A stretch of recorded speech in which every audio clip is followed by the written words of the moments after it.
got 1, 2, 3, 4, 5, 6, 7, 8, 9. Okay, it looks like we got everybody. All right, so if we wouldn't mind standing for the pledge, please rise for the pledge. Pledge allegiance to the flag of America, to the republic for which it stands, one nation, under God, indivisible, with liberty and justice for all. All right. We need to make a motion to appoint a clerk pro temp. Can you guys hear me? So moved. Yes. Yes. Second. Second was Flora, motion by Meredith, and that would be Anne Marie. Comments or questions? All those in favor? Raise your hand, please. Aye. Aye. Opposed? Motion carried 9-0. All right, roll call, Anne Marie. Why do we keep doing that?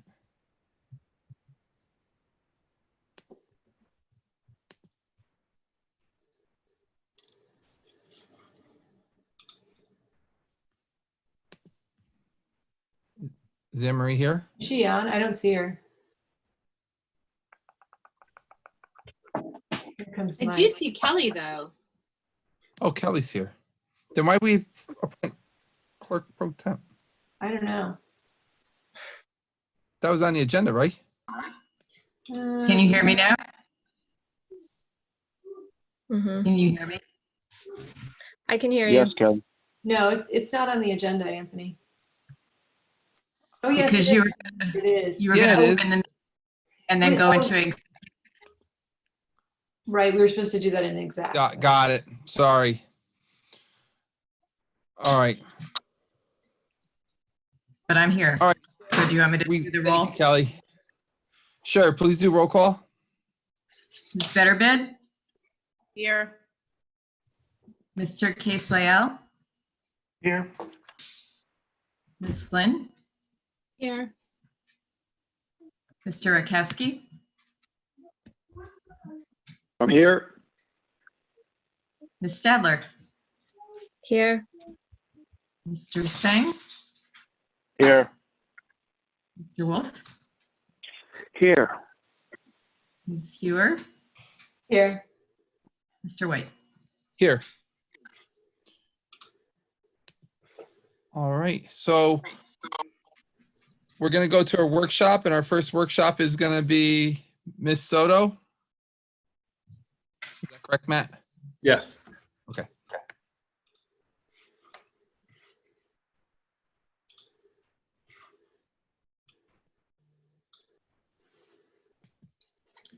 Mike, I think you have to unmute her.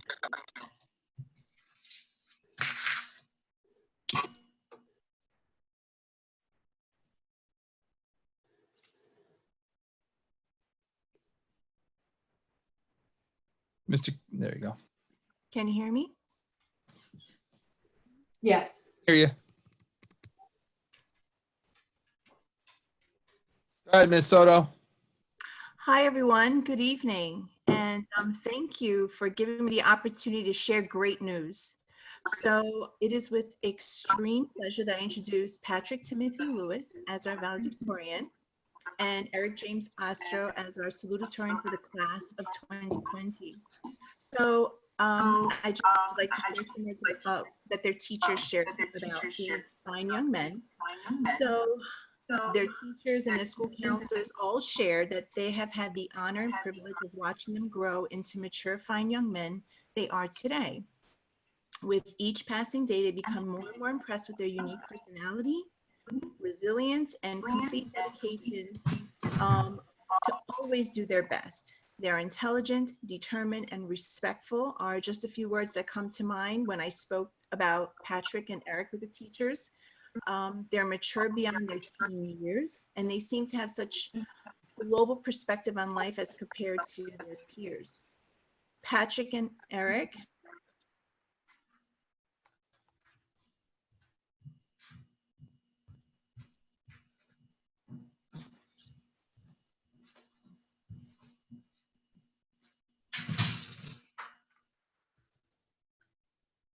Eric have been on the Peninsula Honor Roll, which is where students need to hold a GPA of 95 or better every single quarter of their high school career. This is a strong indicator of their work ethic. No matter what, Patrick and Eric are sure to focus on their studies.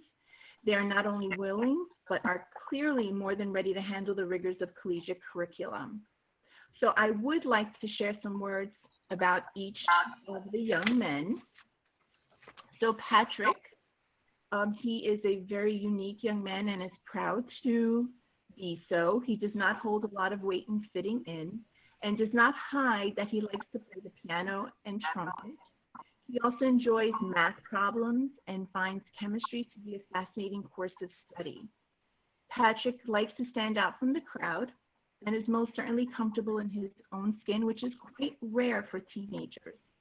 He will certainly make the transition from high school senior to college freshman with great ease. Patrick shared with me that as a member of the senior class of 2020, he is more than happy to accept the honor of being named the valedictorian of Beacon High School. Living all 18 years of his life in the city of Beacon, Patrick is overjoyed to be the representative of this Beacon community he's grown to love so much. Throughout his time at BHS, Patrick has made sure to contribute to a variety of Beacon extracurricular activities. Athletically, he participated in Beacon's tennis, basketball, track and field programs. While he loves athletics, Patrick has contributed to the majority of his time outside of the classroom to the Pete and Toshi Seeger Theater. As part of the Beacon Players Theater organization, Patrick has been co-set coordinator for all theater productions over the past 3 years. In addition to as being an employee of the Beacon High School technical crew, Patrick has always helped put on a variety of shows for our community and outside vendors, and he ensures that all of the productions go off without a hitch. If you know Patrick, the last thing you can't forget to mention is his love for the Beacon Band. Over the last 4 years, Patrick has loved playing in a variety of concerts, parades, and school events for the band. In terms of where Patrick wants to go after high school, there's been much indecision on his part, but which ultimately he has decided to pursue his 4-year engineering degree at Dutchess Community College. After completing his degree at whatever college he may attend after Dutchess, Patrick hopes he can use his engineering degree to make positive, innovative change in this world. Clearly, Patrick is a remarkable student. Congratulations, Patrick. And now I'd like to say a little about Eric. So what I've learned about Eric is that he's strong, self-advocate, and he never hesitates to ask questions if he finds himself in unfamiliar territory. Eric is intelligent, witty, and hardworking are just a few words that come to mind. He has strong understanding of his areas of strength and relative weakness, and he does all he can to foster his strengths while seeking out the assistance of his teachers. Eric is an active participant in class discussions. He not only enjoys sharing his thoughts and opinions, but he also likes to gain the perspectives of his classmates. His attention to detail and self-proclaimed perfectionism is evident from homework assignments to classwork and long-term assignments. So Eric is also a member of the math club, was a member of the math club in our varsity boys tennis team. He enjoys the competitive nature of both and is hoping to join similar clubs and intramural sports teams during his college years. When he is not studying or participating in extracurricular activity, he enjoys reading the National Geographic magazine and likes to watch documentaries on a wide variety of topics. In addition, Eric enjoys exploring the world of engineering. Eric participated in ACE program, Architectural Construction Engineering Mentoring Program, during his 10th grade year. Eric found the program to be very interesting and helped to secure his desire to pursue an engineering as a college major. Eric is also very giving of his time. He understands the need to give back to one's community and therefore enjoys peer tutoring with NHS and finds it quite fulfilling. He has served as a volunteer concession stand during West Point athletic contests and was hired as a summer camp counselor by Gold's Gym. All of these experiences help to strengthen Eric's leadership skills. In closing, Eric is an intelligent, responsible, and determined young man who will be greatly missed. So Eric has unofficially, he has some time to think about it, but he plans on joining as a Red Falcon at Rensselaer Polytechnic Institute, pursuing a degree in aeronautical engineering. Congratulations, Eric. Thank you, members of the Board of Ed, for sharing the wonderful news about our 2 stellar students. Thank you, Ms. Soto. Are there any questions for Ms. Soto? Are the 2 students with us tonight, Ms. Soto? I believe so. I see their names. Eric or Patrick, would either of you like to say anything?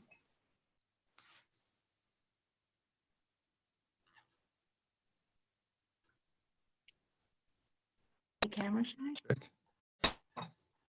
Doesn't get muted. Oh, yes. One is Risa. Michael, you can unmute him.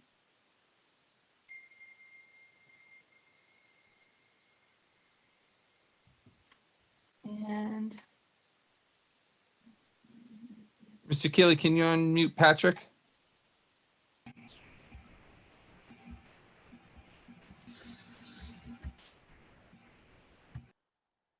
Oh, and Risa. Hi, Patrick. Hello. Well, congratulations and thank you very much for joining us. This is quite an accomplishment. Thank you. We know this is a unique time and I don't think you pictured your senior year ending like this. Hopefully your freshman year of college will start better off than the senior year is ending. Yeah, that's the hope. Anything that you wanted to share that Ms. Soto left out or anything? I don't really think that. I think she nailed it all. Yeah, I'm just happy to be representing the Beacon community. Great. Well, thank you very much and best of luck. Congratulations. Thank you. Congratulations. And- Congratulations. Eric? Mike, can you, you said it was Risa? There.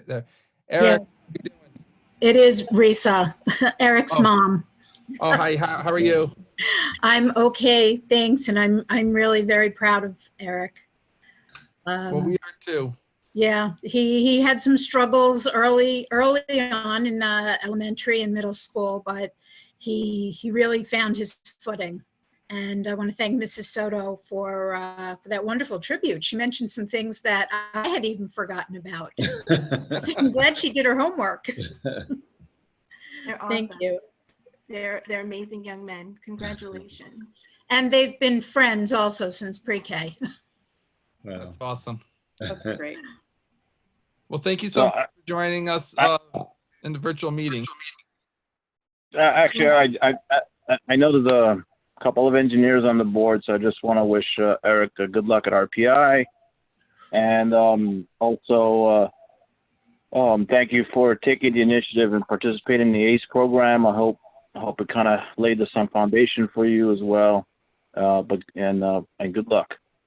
Thanks. I think that did, Anthony, and I thank you for bringing it and being there for the kids.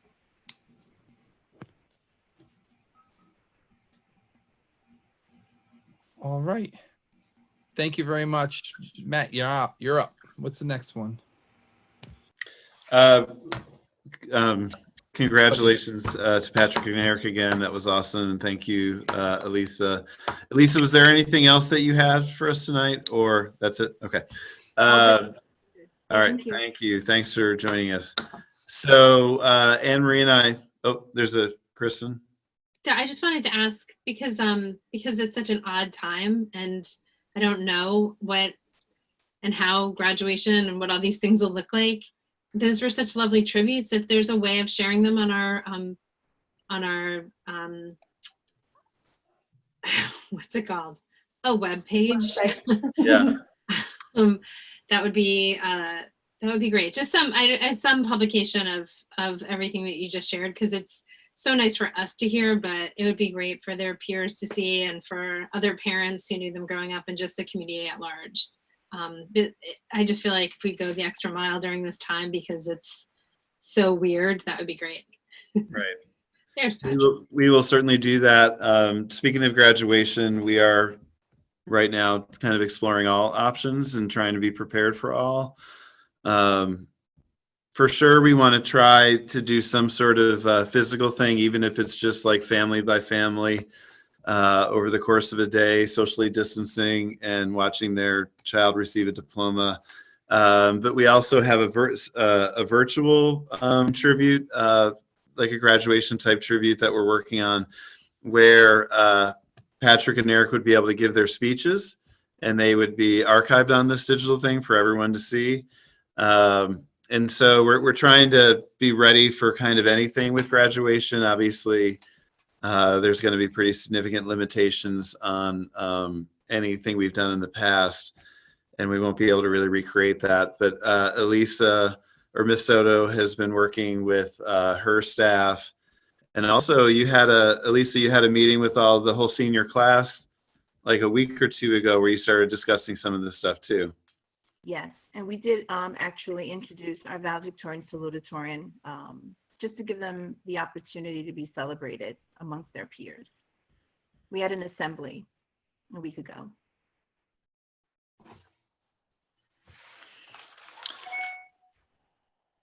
So, Kristen, that was a long answer to, we will certainly do that.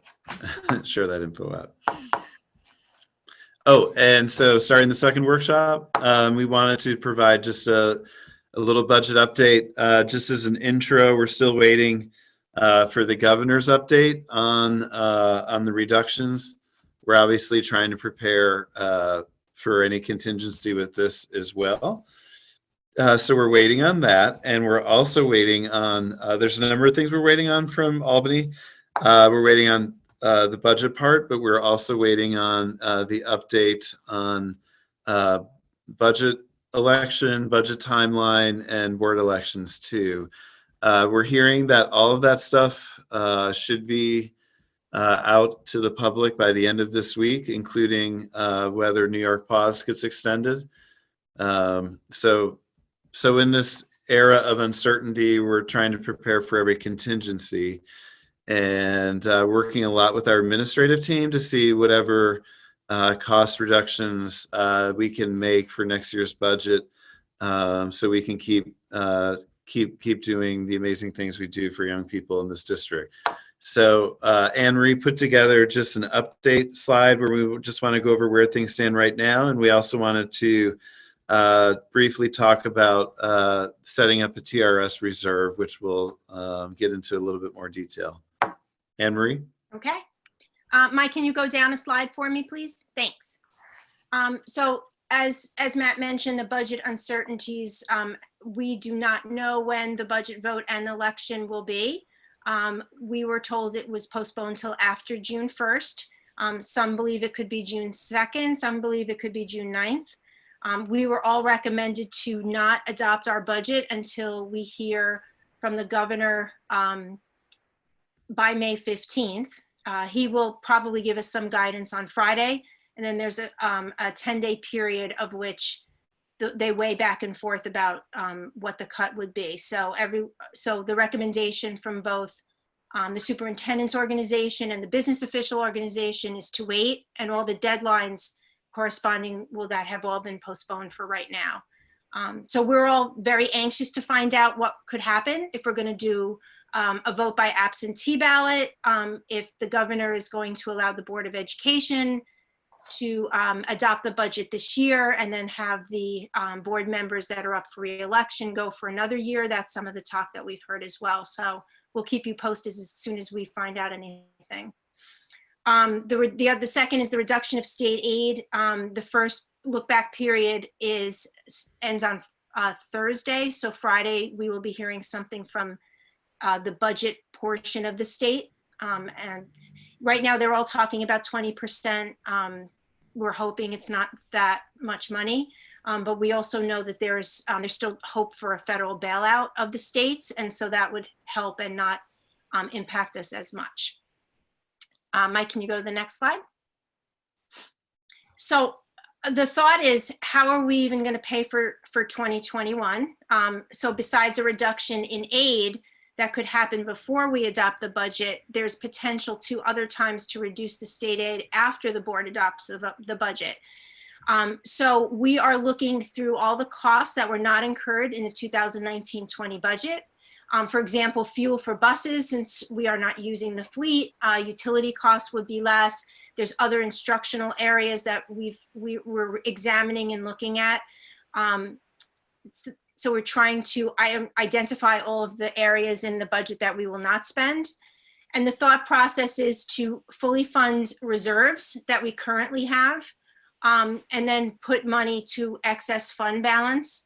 And again, we have no official guidance of allowing fund balance to be more than 4%, but in these times that would be helpful if we were to get a reduction after the budget vote. After the budget's adopted by the board. So we're looking at all of those things right now to see how much money we can kind of put away from 1920 to help in 2021. Mike, can you go down to the next slide? So we mentioned reserves. These are the current reserves we have. Tax OCRE reserves we set up every year, and they're based on claims that taxpayers put in to have their assessments reduced and their taxes refunded. Unemployment reserve, we have had that for a long time. We have actually taken some of the money out of that reserve. We are planning to put money back into that reserve. We're not in the case right now where we have any claims for unemployment, but it would be good to have some money put away there. School districts are a little different than businesses. So businesses have an unemployment insurance policy that pays for their unemployment. School districts do direct pay.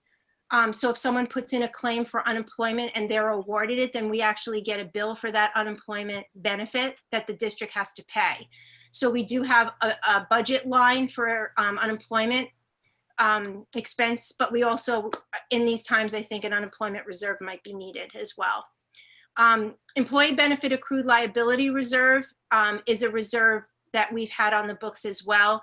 That pays, that could assist us in paying for people who leave their vacation payouts, their sick leave payouts when they retire, anything that's a benefit for a retiree. And thankfully, we haven't had to use that money, but that money's available to us as well. And we do have a retirement contribution reserve. So that is for an employees' retirement system. So all the non-certified employees in our district. So we are allowed to accrue money that would help us pay for the bill for employees' retirement system. And just as a note, when we're talking about the tax reduction reserve, we have been talking about that. That's the money that we had received from Old Beacon High School, and we needed to use it within 10 years. So since we know we're going to have money left over in 2019-20, we are not going to use that reserve for this year. We're going to defer it to next year to kind of assist in what's going on. So as Matt mentioned also, Mike, if you can go to the next slide, we were talking about a teacher's retirement, a TRS reserve. And last year, Governor Cuomo signed a budget bill to allow districts to do the reserve. We did not take advantage of it at the time. As you remember, we put some money in an insurance reserve to kind of help out with the HVAC system at the high school. But now would be the time to start putting money away into teachers' retirement. With the amount of money that we pay as a percentage of payroll each year, and it's directly tied with the financial situation of the market. So we're concerned that it might not be next year, but the year after, that the amount that we have to pay into the teachers' retirement, employees' retirement will greatly increase because the market is having such a difficult time. So the first year, a district can put 2% of its total TRS payroll a year. So we're looking to put in $54,000 from 2019-20 budget into a teacher's retirement reserve. we need to formally adopt it on the board. So we're hoping that we're going to come, our next meeting will have a resolution to create the reserve, and that will allow us to put money in it each year if we need to, or if we need to use it, it will be used to help pay for the bill for the teacher's retirement system, similar to the employees' retirement system that we have. Mike, can you go down to the next? I think that might be the last slide. That is the last slide. So I think overall, there's still a lot of uncertainty. I know Kelly and I talk every day about when they're going to decide what to do about the budget vote and the candidate election. And Matt and I talk every day about what we're going to do with the budget. So we're hoping by Friday we have a little bit more information, which we can present to the board and pretty much see how we're going to move forward. Does anyone have any questions? Yeah, Anne Marie, it's Mike. When you talk about the 20% that the state aid could be declined by as much as 20%, is that on the entire state component, which is about 40? That's about 40% of the whole budget, right? Yes. So there is no clear guidance about that. So he just says the 20% of what you are allotted. For us, it would be about, if it's total state aid, it would be about a little over $3 million for Beacon. I don't know if it's just 20% on foundation aid or it's 20% on the total aid, because some of that aid is expense-driven reimbursements. But there's no clear guidance. I think right now, how he says it, how the governor talks about it is it's a 20% cut. He doesn't talk just about education. It would be for Medicaid, and it would also be for healthcare. And they're really trying to encourage people to write to their federal legislators to ask for federal funding at the state level. Okay. Yeah, right. Because some of it is expense reimbursement. So I wasn't sure if that was a piece of it, right, or not. The other question I had is, last meeting we talked about the federal government giving us money. What was it? Was it $750,000? About 700, a little over $700,000. Yes. And then the state, then took away. That was all within the 2019-2020 budget, correct? Correct. So right now, the state aid number that we use to calculate where we are with the budget information, the state did a deduct of the exact amount that our district will receive under the Federal CARES Act. So what we found out about that was that will come directly from the federal government. We will need to apply for it. We will need to account for it a little bit differently. But we will get that money directly from the federal government, and the state would give us that much less in state aid. My understanding is, so the deduct from the state aid part is called the pandemic adjustment. And if he wants to decrease our state aid even more, he will increase that pandemic adjustment so that it would not equal what we're getting from the federal government. That's my understanding so far. So that was out of our 2019 to 2020 budget, or was it out of the 2020 to 2021 budget? It's the projection for the current projection we have for 2021. So what was a flat budget is no longer, I think, is that what you're asking, Mike? Because last time we talked about the budget, it was flat, and that's no longer guaranteed. Correct. We will know, there's no guarantee that it will stay at its current state. So right now, being flat, it could actually be less even after Friday. And all right, thank you. That's not even guaranteed to be final. Like, that's the budget we would, I guess, adopt, but then June 30th, he said he could reassess again. Is that the case? Yes, that's correct. So he can reassess it 2 other times, the end of June and then the end of September. And he could cut the aid in those 2 measurement periods. This is the first chance, though, that we have to build our budget and ask the board to adopt, knowing if there would be a reduction in state aid. The other 2 cuts, if he were to go ahead with that, we would actually have to either use reserve or fund balance to make sure that we were able to pay.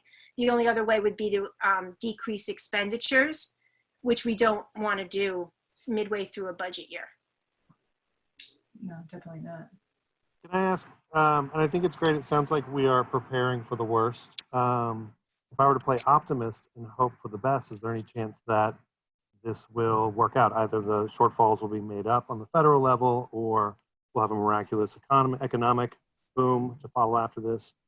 I guess my question is, if we are preparing ourselves to make as many cuts as necessary under the worst case scenario, do we have any contingency for if things turn out okay, we'll be able to reverse course and continue as we'd hope?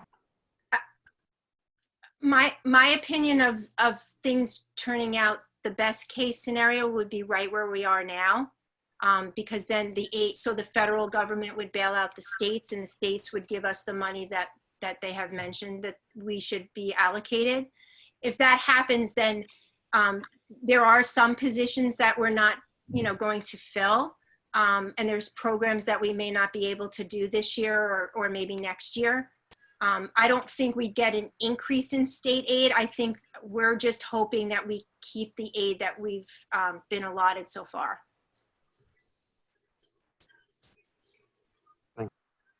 I had a couple questions. Okay. Actually, I have 3 questions. The foundation aid lawsuit, I guess, was found against the state. Are they complying with that lawsuit yet, or no? I don't think that. Well, the foundation aid was the amount that was flat from last year to this year, so that was not what we were supposed to get. So they are very far behind in what they allocate. From the state standpoint, they don't have the revenue to give us, considering what has been going on. Okay.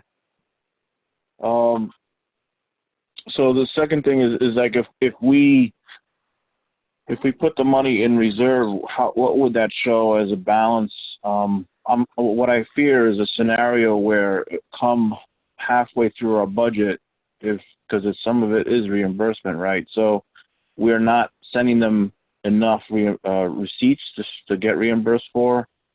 They may feel like we don't need it or something like that. Is that a scenario? So we need, if you're talking about the money that we're getting from the federal government, those are real expenditures that we currently have in the general fund. So we would definitely be billing them for the full amount. You want to ask your question another way? Because I think I don't think I answered it. So the state doesn't work that way? The state doesn't, I mean, we talk about state aid. The state aid comes in one big slug, or does it come incrementally? It comes incrementally, and it comes based on what the type of state aid is. So we get general aid, we'll get textbook aid, we'll get instructional materials aid. It comes a lot of different ways. We get lottery aid that helps pay for the state for the state aid. So there's payments throughout the year. What we're worried about is that the payments will change as the 2021 year goes forward. So we'll have a shortfall of revenue and cash, and we need to have something kind of in our back pocket to help us pay and get through the budget year. And that's why we're suggesting to put the money in reserves and fund balance. It's almost like a savings account, so that you can go to it in case when he looks back on his measurement periods and he takes some of the state aid away, because the state doesn't have the revenue. But none of those incremental funds are dependent on us having to spend it first, right? Well, those areas where we get an expense reimbursement, those would definitely be areas we needed to spend the money on. So we would get the reimbursement aid the following year. Okay. It's really more about the general aid and the foundation aid. That's the bulk of the state aid we get. And what I think you're asking, Anthony, is do we get penalized or less aid if we don't spend it and we put it in reserve? Is that what you're asking? Something like that. I mean, if we don't show, sometimes if you don't show you need the money because you've let them hold on to it for too long, that's what I'm worried about. Yeah, and so my experience with the state, Anthony, is when you put it in reserve, it's like spending it. Whereas if you carry over, like a grant, if you carry over funds from one year to the other, then that's when they look at not giving you as much if you carry it over from the grant. You keep it in the grant, say you didn't spend all the money in the grant, and then you carry it over to the next year. They'll look at that carryover. But if you're showing that you're putting it in a reserve, that typically doesn't hurt the district. Whereas if you carry it over in the grant, it hurts the district. No, thanks. So we don't have any 19 money that's being carried over, right? Well, we're looking right now at the 2019-20 school year, that one that we're currently in. We're trying to find money that won't be expended this year so that we can use it and put it in reserves and fund balance. Okay. Yeah, Emery, I have another question. It's Mike. Is there any change in our tax cap or growth factor calculations because of all this? That calculation stays exactly the same. So the tax cap, in other words, we can't, our tax cap is set at a certain amount, and the state aid amount, right now, is how we balance the budget. If that state aid were to come down, then we would just have to cut expenditures. It's really, the tax cap's more about the levy than it is the total budget. So it would force us to take more things out of the budget if we didn't get the full amount of the state aid. Right, but I'm just wondering if the numbers have changed, because I think you gave us the preliminary tax cap, levy increase plus the growth factor numbers already. So I'm wondering if they have changed. The tax cap number, the levy number has not changed. Because right now we're going with the amount of money that we had spent for state aid. So we have the levy, we can only raise a certain amount of money. So if we have the taxpayer levy amount, and if the state aid amount is decreased, then the total budget has to decrease, because we can't raise any more money in taxes. Thank you. I have a question. The information you gave us on the 2019-20 potential savings, one of those items is the tax reduction reserve. Yes. That was from the sale of the old high school. Are we still within the time frame when we can do that? And about what would that amount to? It's $200,200. We can defer using it until the 2020-2021 is the last year. That would be 10 years since we sold the old Beacon High School. So we have to use it by next year would be the last year. Good. So, and do we have any kind of numbers or range of numbers on those other items, on the things we're not spending on, et cetera? We're working on that now to come up with areas that we're trying to find numbers. So I don't have it totally done, but we're working on it because we're trying. So being in the office and our staff being in the office, kind of sporadically, we're trying to make sure we pay all the bills, make sure what we have out there, encumber what we know is going to come in, and then try to calculate how much is going to be left. So we should have that by the next board meeting. Now, what was the last take on our unrestricted fund balance? Unrestricted fund balance is still at 4%. There was no change by the state.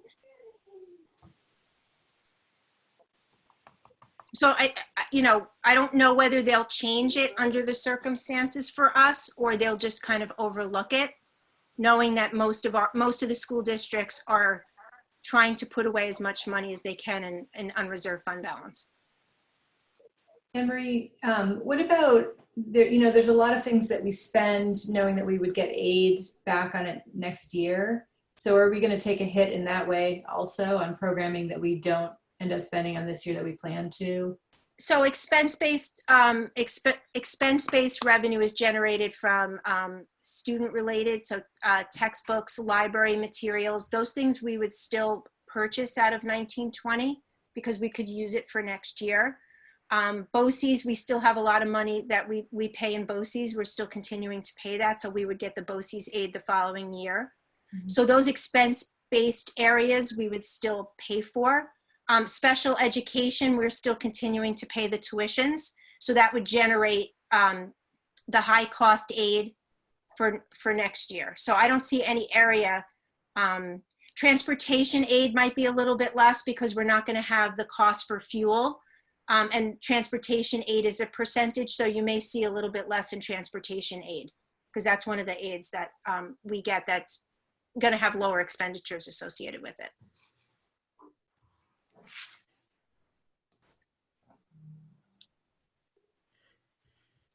Are there any debts we can pay down with what the money we have now? We could. We could.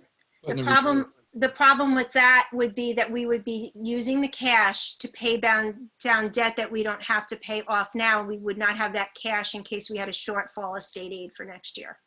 That's the only risk. So we've been Beacon's been very lucky that we have not had to borrow money to, a lot of districts go out and get tax anticipation notes before their taxes are collected. Or revenue anticipation notes. We have been extremely lucky that we have had the cash flow and we've not had to do that. So I worry about that a little bit. We don't want to, because you incur, interest expense on that. So I'm more worried about a cash flow issue. Okay. No, I'll leave it up to your capable hands. I just was wondering if there was debt because there's a monthly or whatever, a semi-monthly, whatever, however that frequency is. There's that debt load that happens on a certain frequency. Right. And if we have to survive with that less of that, I mean, is it worth? But you could make the calculations on that. Yes, we've been talking to the financial advisor about that as well. Are there any other questions? All right, thank you very much, Emery and Matt. All right, before we go on to reviewing the agenda, I would like to ask people to rise for a moment of silence for other COVID-19 and coronavirus victims.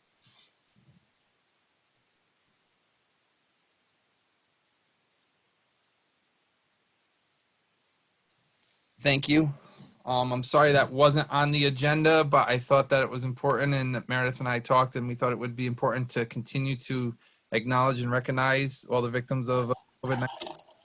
So it wasn't on the agenda, but we thought about it afterwards and we thought that we should do it. All right, moving on to review the agenda. I do not see any corrections on the agenda. We're going to go to open to the public. Then we'll go to the superintendent's report, go to committee reports, including board comments. And then we have the vote for the Duchess Bosse's budget. And the candidates, and then we have our consent agenda. And if we do not need, we didn't put a second executive session on there, but if you feel that it's necessary, we can make a motion to add one. And there might be, I think Craig is also going to make a motion to add an item to the agenda as well after he gives the board comments based on our public relations advocacy legislative committee meeting. So with that said, I'm going to open it up to the public. If there is a question or if a public member has a question, there's a chat feature at the bottom of the screen. You could write your question or just say that you have a comment, and then we will unmute you so you can address the board.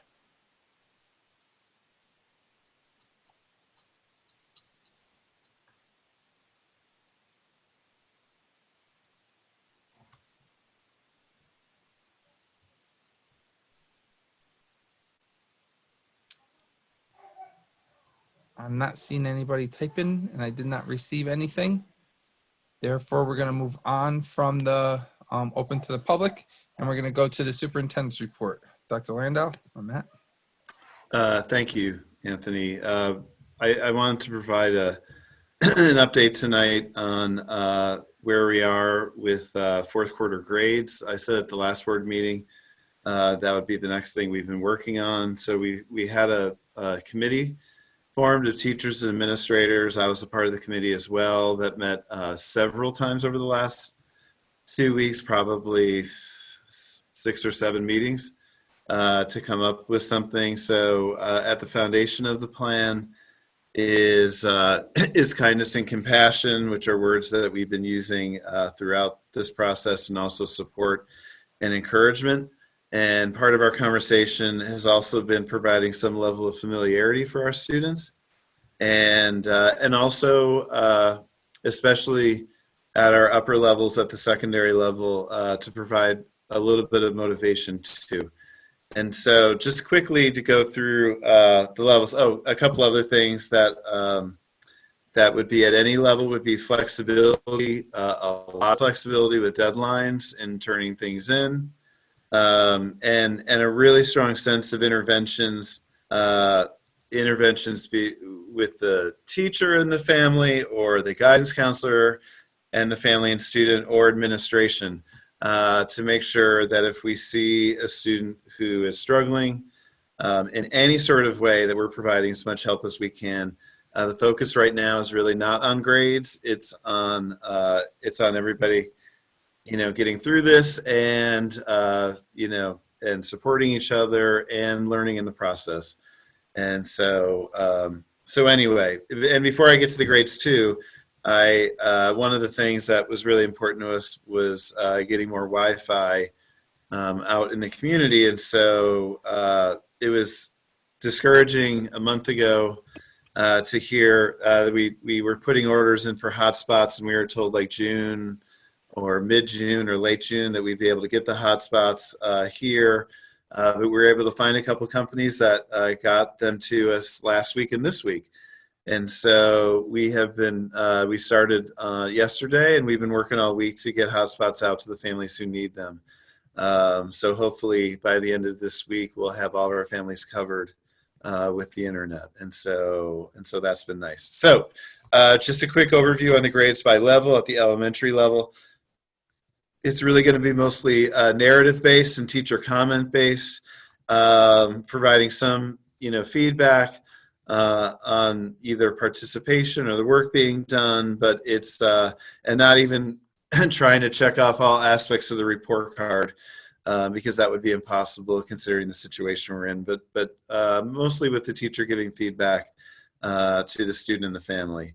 The middle and high school is going to be mostly similar. The administrators and teachers felt pretty strongly to stick with the numeric system that we're using, mostly because it has a strong level of familiarity to the students, and also that it allows us to keep using PowerSchool, which is a method that teachers try to communicate with both students and parents a lot.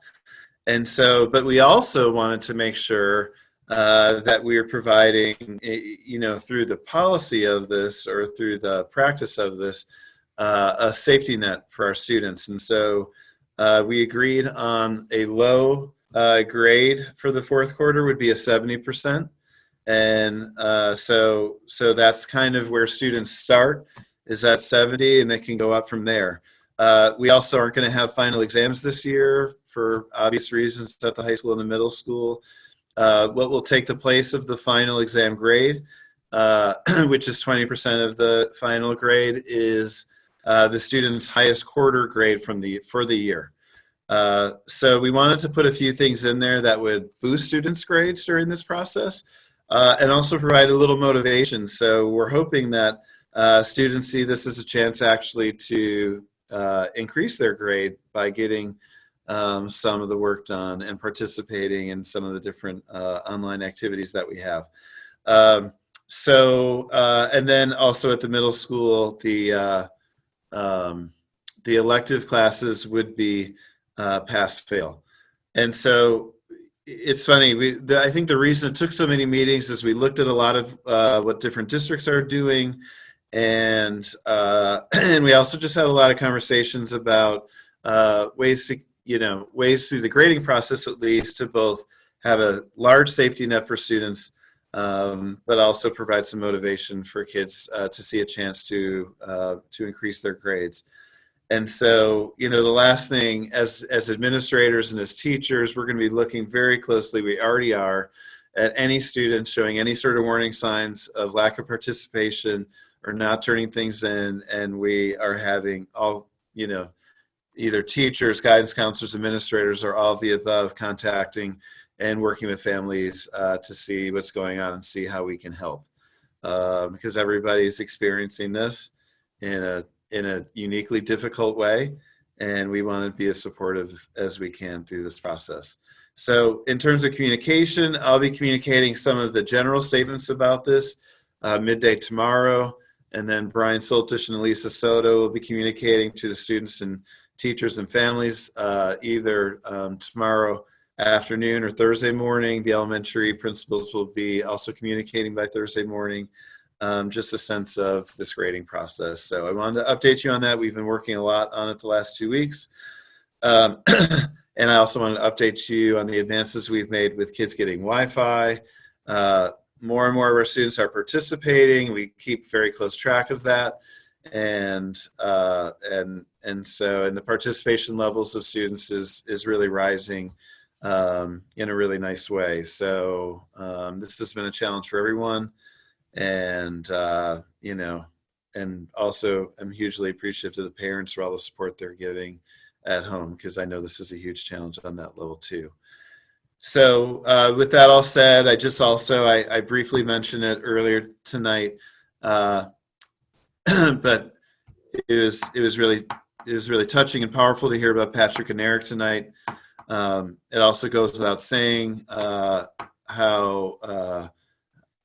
difficult it is not to be imagining sitting out on the stage at Duchess Stadium to hear their speeches and to see all of our seniors and their families celebrating a special moment. And so, like I said, Elisa Soto's point on this, but we are meeting with her multiple times a week to basically come up with every different contingency plan we possibly can for graduation. So whenever it is that we feel like the guidelines are set for that point of this year, that we're able to implement things that really celebrate our seniors this year.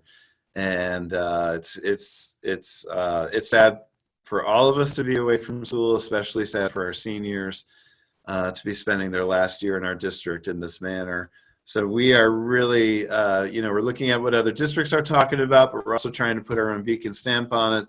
And we want to do, like I said, kind of probably a few different approaches for graduation. So that's something that we're working really closely on as well. So the work continues just on the state level. The state has asked us to update our continuity of learning plan just with some of the things that I talked about. How are we getting Wi-Fi to families? So I feel like we've done a good job with that. Communicating expectations. Our next round of that will be this week when we talk about, the grade part of this whole thing. And then how are we reaching out and working with families that are having trouble connecting? And so we definitely have a multi-tiered approach to that. We keep trying to refine and do our best with distance learning. And it's not something that any of us wanted to do. We want to be in school, but it's been really nice collaborating with so many people on trying to put this together from the teacher level to the administrator level. And I just want to take a moment to also give a shout out to our teacher assistants. They have really worked hard as a unit to be included in everything and to be supporting classes and doing whatever they can as they work from home too. And so I just wanted to give a tip of the cap to them because they've been instrumental in reaching out to students, supporting kids either individually or in some of the online work that's happening. And so I'm very thankful for what our teacher assistants have done too. So our administrators, teachers, and teaching assistants have really come together to try to make this work. That's all I got, Anthony. All right. Any questions for Matt? Thank you for the thorough. Matt. Yes. Matt, it's Mike Rakowski. Two questions. One is, do we also have a plan if by some miracle we can get back into school and finish the year? And the second question is, have we considered using the turf field for graduation as opposed to Duchess Stadium this year? Number one, so that is a great question. New York pause only goes through May 15th, and so we, right now I'd be going back to school on May 18th. I think probably me, along with every superintendent, at least in the area, has a lot of concerns about being reassured on the health side of things for everyone who's in the school, for our students, for our staff. And so I would really need, and I guess we all would really need a lot of guidelines into how how best to operate. We're all thinking about that contingency. Governor Cuomo said he's going to discuss, the rest of the school year later this week. So, some of the things just from the health perspective, I would need to know from either the health department or the governor's office how much we would need to enforce social distancing in a school, how much PPE people would need, both students and staff. Would it just be masks or would it be more? And back to the social distancing side, when I look at other countries that are going back to school, they're bringing kids in almost like in shifts. And so kids either aren't there for the whole school day or they're there on some sort of like staggered day basis. And so, I'm not trying to get too much in the weeds, but and maybe that wouldn't be required of us. But I know a lot of people have concerns. I would have concerns. I mean, just as a dad, I know my son would just, do anything to be in school right now around his peers.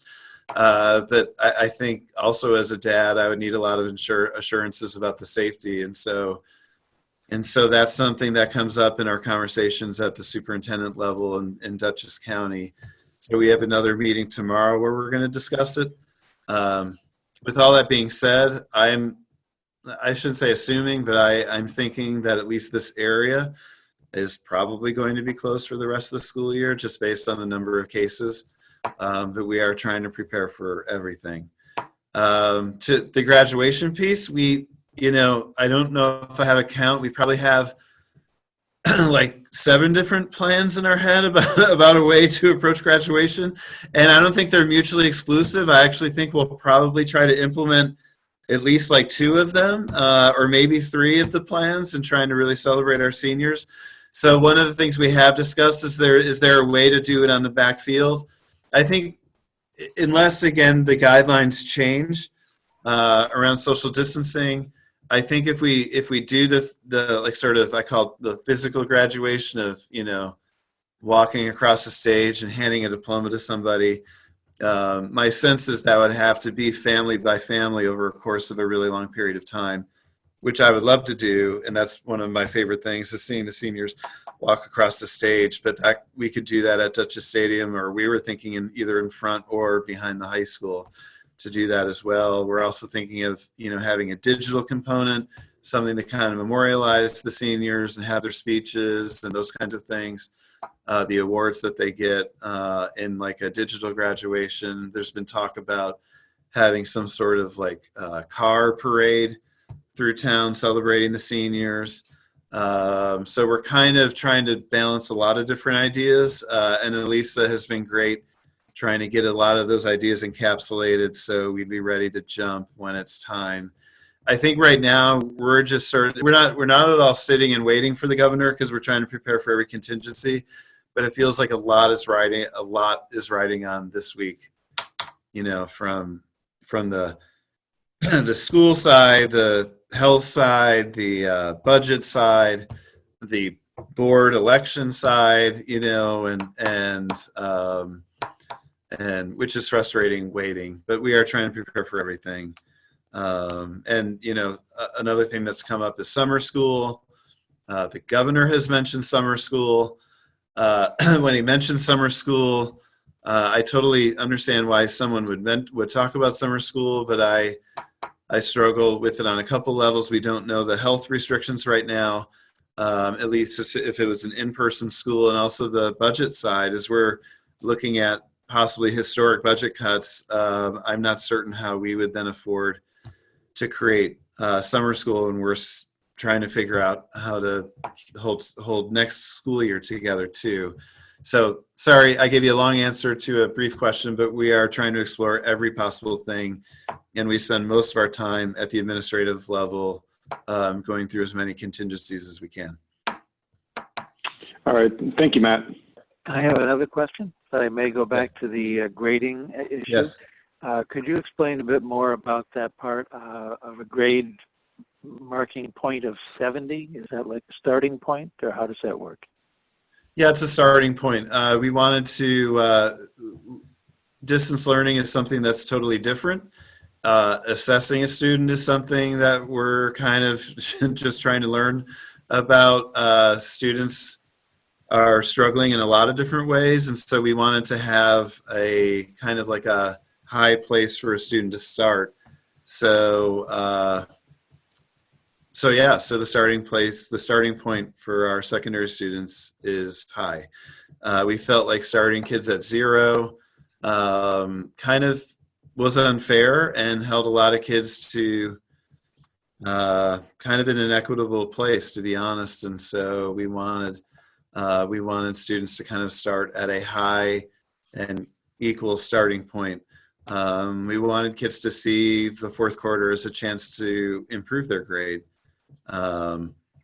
So that, I don't know if that explains it, Craig, but we wanted to create sort of a safety net within the numeric grading system.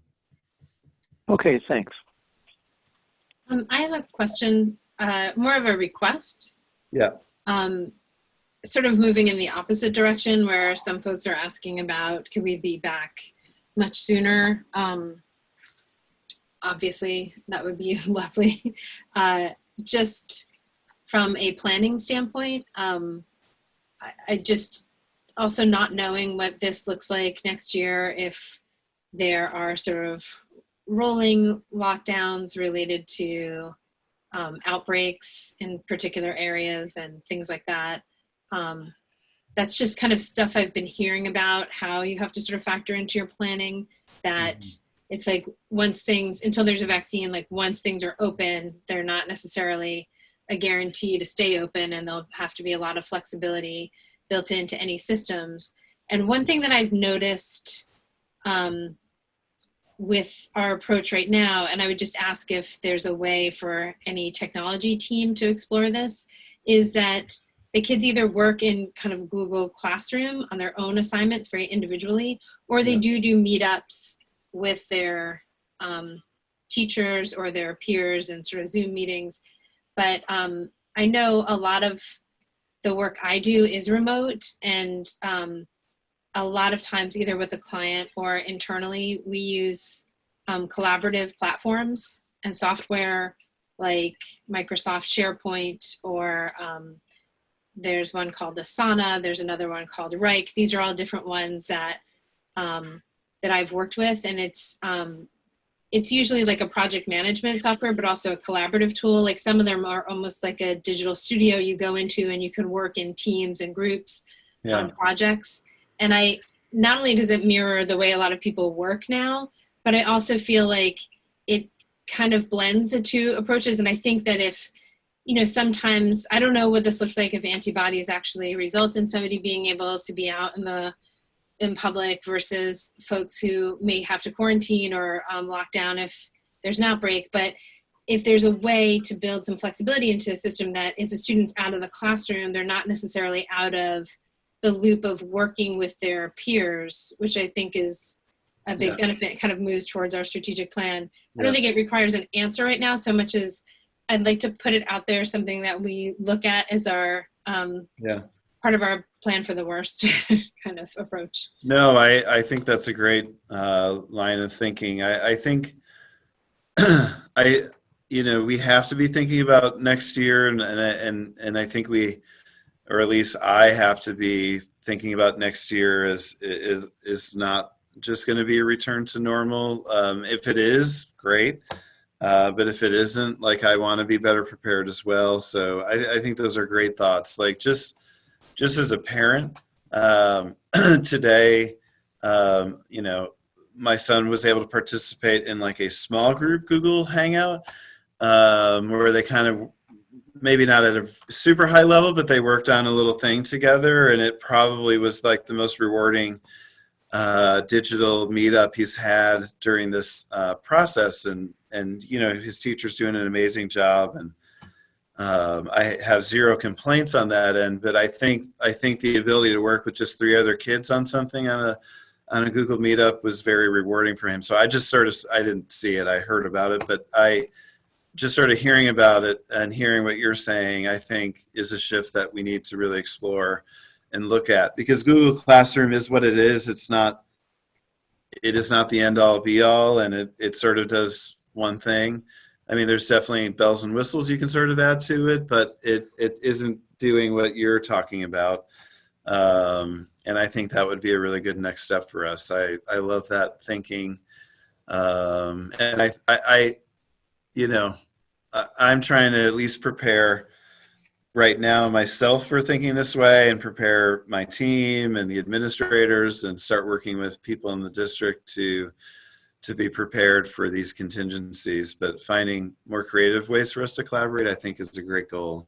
Yeah, So I sort of got, it's definitely like how I work with, I've also watched my daughters in a theater class outside of school, and they first started doing Zoom meetings, I think just to check in with the kids and, you know, not end it so abruptly. But then I've watched this kind of evolve into, we might not do anything other than meet up, to they've found a way through like a little collaboration platform that they're continuing to have, you know, small group breakups where they write parts of their scenes. Then they're, you know, sending in pictures of the costumes that they're going to use, and they're going to film it individually, and then they're going to learn an editing tool to put it together. And it's all kind of driven by the kids, and they keep finding ways to do it. And it's kind of the thing that I can't necessarily get her to like focus on some of the tasks she has. And she doesn't know what day of the week it is, but she knows the days she has that, and will like come and find me and be like, I have this and I need to have all these things prepared. I've just noticed a difference in engagement, and it's been interesting. Right. There's a professional development person named John Spencer. He used to be a middle school teacher, and I think now he's a professor, and he's putting a lot of the stuff out for free right now. But he's talking a lot. He talks in a very, I don't know the right words, like he's very to the point, and you know, he tries to make things practical for teachers. But and I've been sharing it with the whole staff. Like, he's been talking a lot about, you know, the ways that may have engaged kids in the classroom might look differently through the distance learning platform. He's been talking a lot about some of the stuff you're talking about too. Like ways for kids to collaborate more, ways for kids to make you know, sort of be makers more. So I think those are great ideas, and we're trying to explore some too. Yeah, I had a quick question just to go back to the grading stuff. Are we still collecting data in the same way that we do normally? I'm thinking in terms of, you know, the kind of data we looked at, particularly with the equity report card. I'm curious if this is kind of such an anomaly, but we're doing things so differently. But I'd be really interested to see if the same kinds of equity issues are sort of affecting the same student demographics in the same kinds of ways. Yeah, we can look at that. I mean, what we've been doing at our level is just right now, just looking at you know, many individual students and trying to find ways to get them connected, get them engaged. So we haven't looked in a broad way, but we can do that. Just to clarify, I think you're being very sensitive to issues of equity, and I think you're doing a really great job. I just think in terms of a data, I hate to call it an opportunity, but there might be something revealed kind of how inequity functions, especially right. No, for sure. I think it's a great thing to focus on. Do we know what we're doing for senior awards night? I think it was June 3rd. That's where the scholarships and the awards are given. No, we don't know yet, but we're working on a plan for that too.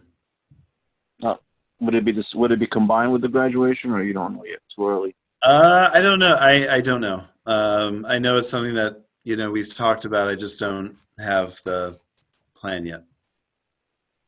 And do we know how our kids are doing that are in IEPs and 504s?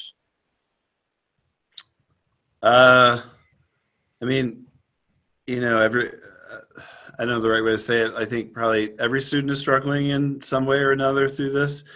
We're certainly working to try to meet kids' needs as best we can, given the circumstances we're under. Dawn and Jaleesa have worked really hard with the special education staff to find ways to connect with kids and, you know, try to meet IEP goals. But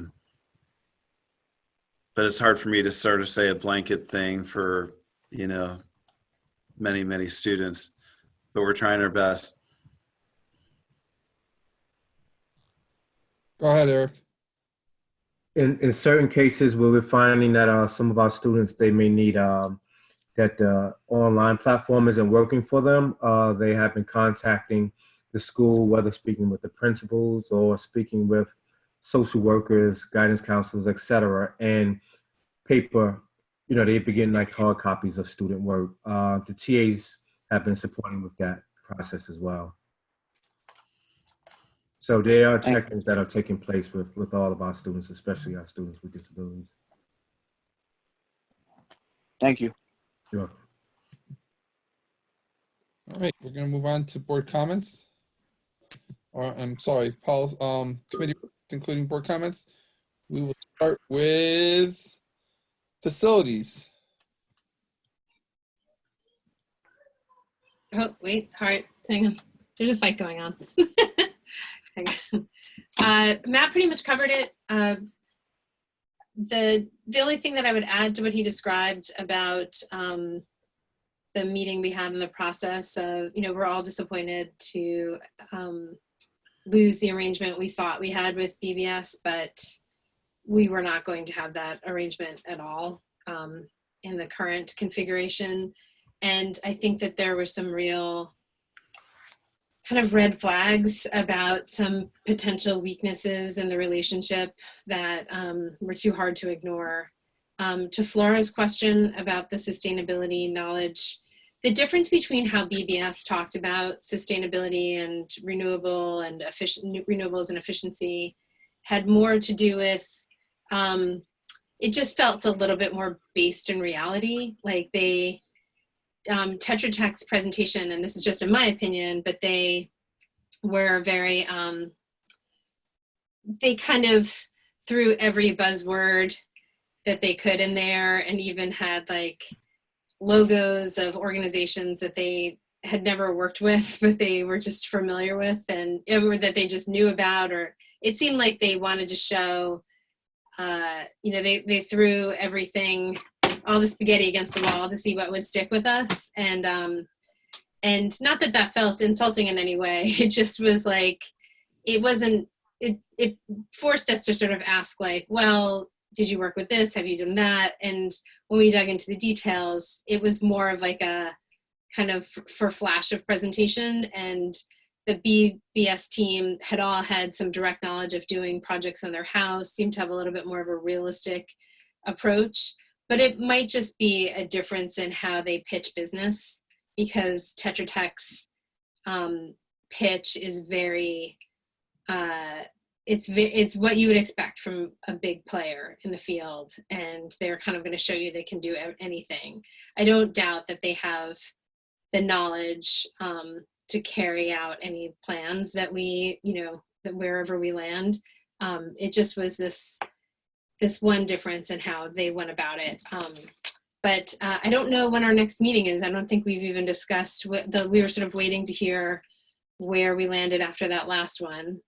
And then we'll probably, I don't know, it's up to you, right? It's at your discretion, Matt, to sort of, we're not reopening the RFP. So will it be that you? Well, I would like to, I'd like to have the facilities committee involvement, kind of like we did the last time. So let me work on it for a couple of weeks. And but I know we need to also get things moving. So Kristen, I'll talk to you about maybe we get a meeting together like in two weeks or 2 or 3 weeks or something, whatever works for you all. Because I'd love to put another firm or a firm or two in front of the facilities committee again. Maybe it's just one, just for feedback and stuff. I think that was really helpful the last time we did it, and I'd like to do that again. But I also don't want to let it drag out for too long either. Okay, so in about 2 weeks. All right, I'll be in touch, and then and I'll email the committee, and I will remember that we have a meeting this time. No one will need to tell me to join. The other thing that I just wanted to, again, I know we say this at all these meetings, but just want to really thank all the administrators and staff and everybody who's going above and beyond. It's just anecdotal, but to Anthony's question, I feel like a lot of, the CSE committee had reached out, and everything's felt like everybody's making the best of a bad situation, and there's been flexibility and understanding built into everything. And certain things like PT and OT, that just is not, obviously that's not gonna happen in the way that it's supposed to. And no one's glad about that. And I think that, I think just accepting that we'll have to just measure deficits when we have the chance is just sort of baked in. But from what I'm hearing and seeing, it's not for lack of effort or connection or trying to find some way of working around or minimizing those. So I'm so grateful to all the staff, and just for their humanity, and the approach to the kids has really been great. And then I would love, maybe Craig is going to talk about this later, but I think that I would really like to see us as a district or as a board come together around some proactive sort of recommendations and actions, or at the very least support for whatever direction Matt decides to take around this. But I don't think we should be completely passive in accepting whatever comes from the state. I think that I've been listening very carefully to the things that the governor talks about. There's a huge focus on business, and as we unpause that, they're doing this big thing of reimagining how we do business, reimagining, that we can't go back. So we need to learn from this experience and maybe create better systems. And I certainly think that applies to school systems. And one of the, I think, just using examples of the kind of inefficiency and the catch-22 districts like ours are put in. A great example would be the Smart Bond, which we applied for once, took a huge amount of effort from staff and time, one of our biggest resources, and we applied, we heard nothing. And the only reason why we have the sort of flexibility and the resilience to handle distance learning was because we hired somebody who then was able to execute on this all at our own cost. We never received that Smart Bond money. There's a lot of districts in similar financial shape in that they receive a lot of aid that haven't been as flexible and nimble in how they were dealing with that, but that's through no fault of our own. We're still applying for that Smart Bond money now for security, but we've had to hire a firm to do that and help us with it.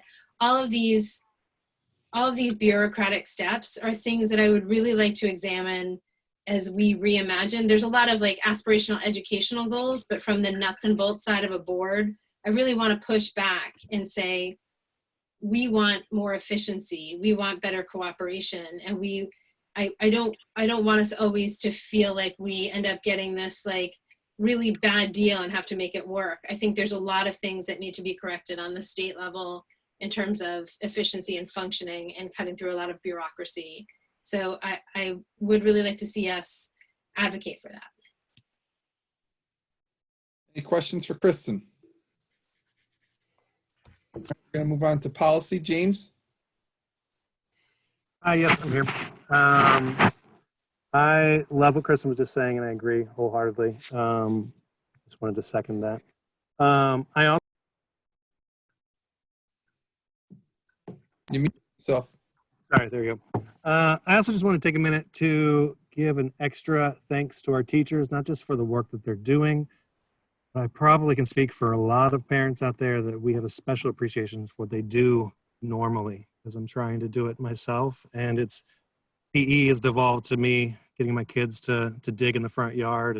And I think literature has turned into me over explaining sci-fi shows that are inappropriate for their age, all kinds of stuff. So they're dying to get back to school. We're dying to get them back to school. And we've never appreciated our teachers more. Policy, I don't have much to say except that we have our first meeting we've had since this crisis has come up this Monday at 7 p.m. I wanted to ask, how are you all doing it, the other committees? Are you just doing a Zoom and then does the chair set up is the chair setting up the Zoom meeting? Or who does that? James, we'll set up the Zoom for you. And so, yeah, we'll take care of that part. Okay, excellent. That's all I have. Thank you. Any questions for James? All right, we're going to move on to Craig with public relations, legislative and advocacy. Thank you. I like what Kristen said. We definitely want to look further at the range of advocacy that we can do. So our committee did meet and we hashed over some general thoughts about what we need to say now. Since the situation has changed quite dramatically since the last time we commented, which seems so long ago. We just basically said, let's see a more significant increase than the governor's proposing. Now it's like a salvage action to see what we can save out of what we hope we're going to get. So we have proposed some things, and as our chair mentioned, we could put this on the agenda for tonight. So I could either discuss it now or we could just move to put it on the agenda later. What's your pleasure, Anthony? I think if you give them a background as to what we drafted and stuff, and then they can have time to think about it as the other committee members are going through their committees. Okay. You can add it on after board comments. Okay, good. Yeah, so we had three statements.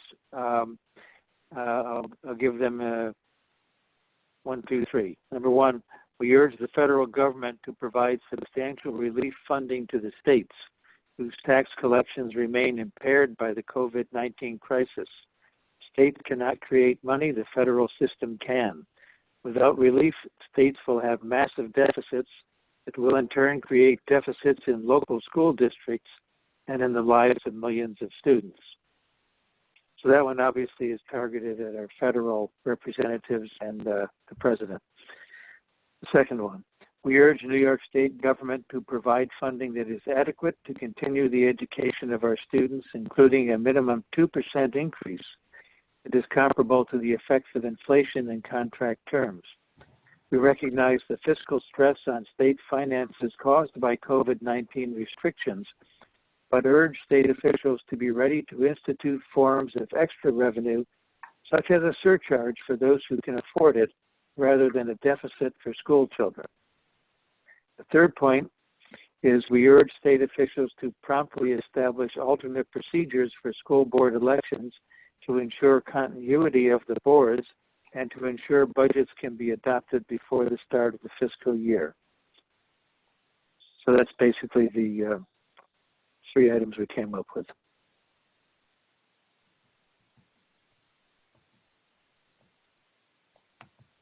Any questions for Craig? This is Mike Rakowski. So are we going to be voting on these, or we were going to put a resolution together, or what are we doing with these statements? So what I recommended to Craig is if he wanted to, he can make a motion to add them to the agenda, to then we could show board support and say that we agree as a board, and then we could send them to the elected officials that each one's appropriate for. There were 3 different statements, so someone could make a motion later on after board comments to add an item to the agenda in new business, and then the item would be to approve the statements that Craig just read to you, and then send them to the appropriate public officials as necessary to advocate for school funding. So, so I have a question on one of these. Do I ask it now, or do we wait till we talk about it later? Why don't we wait until we add it to the agenda? Craig, you're going to add it to the agenda, right? Yeah. Okay, so. All right, thank you. Any other questions for Craig? Seeing none, we're going to go to wellness. Yeah, we actually have not been meeting, so I don't have any updates to report right now, but I do want to say thank you to Dr. Landau and to all of the staff who have been working so hard. And also, I just want to say thanks to the students who have shown a lot more resilience than I probably have at times. And so I appreciate that in my own children and other people's children. And I know this is really hard, and we're going to get through it together. So that's all I've got. Any questions for Flora? Seeing none, we're going to move to Alyssa.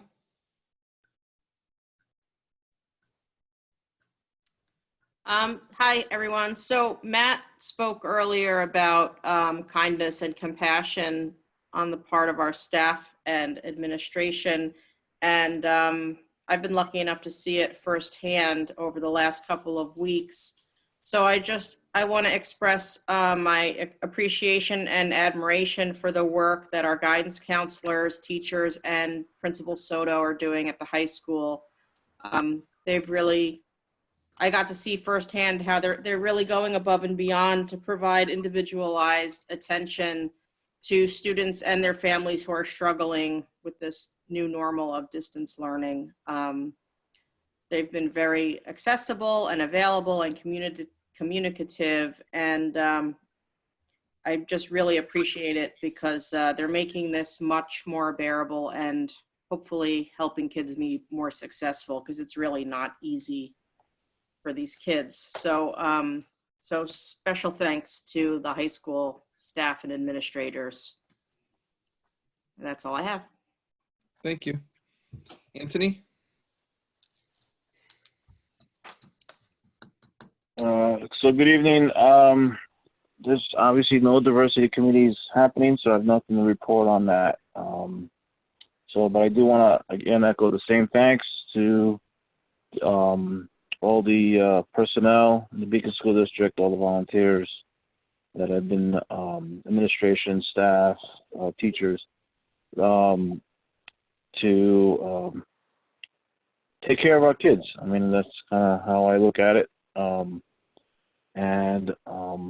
Hopefully we'll continue to get support. We'll get more support, and we will be able to complete our mission to our kids. This whole thing has been kind of is obviously different for everyone that's going on. I know there's we started with 14-day isolation and then social distancing, and sometimes that's the same, sometimes it's not the same, and a bunch of other things. I in particular have been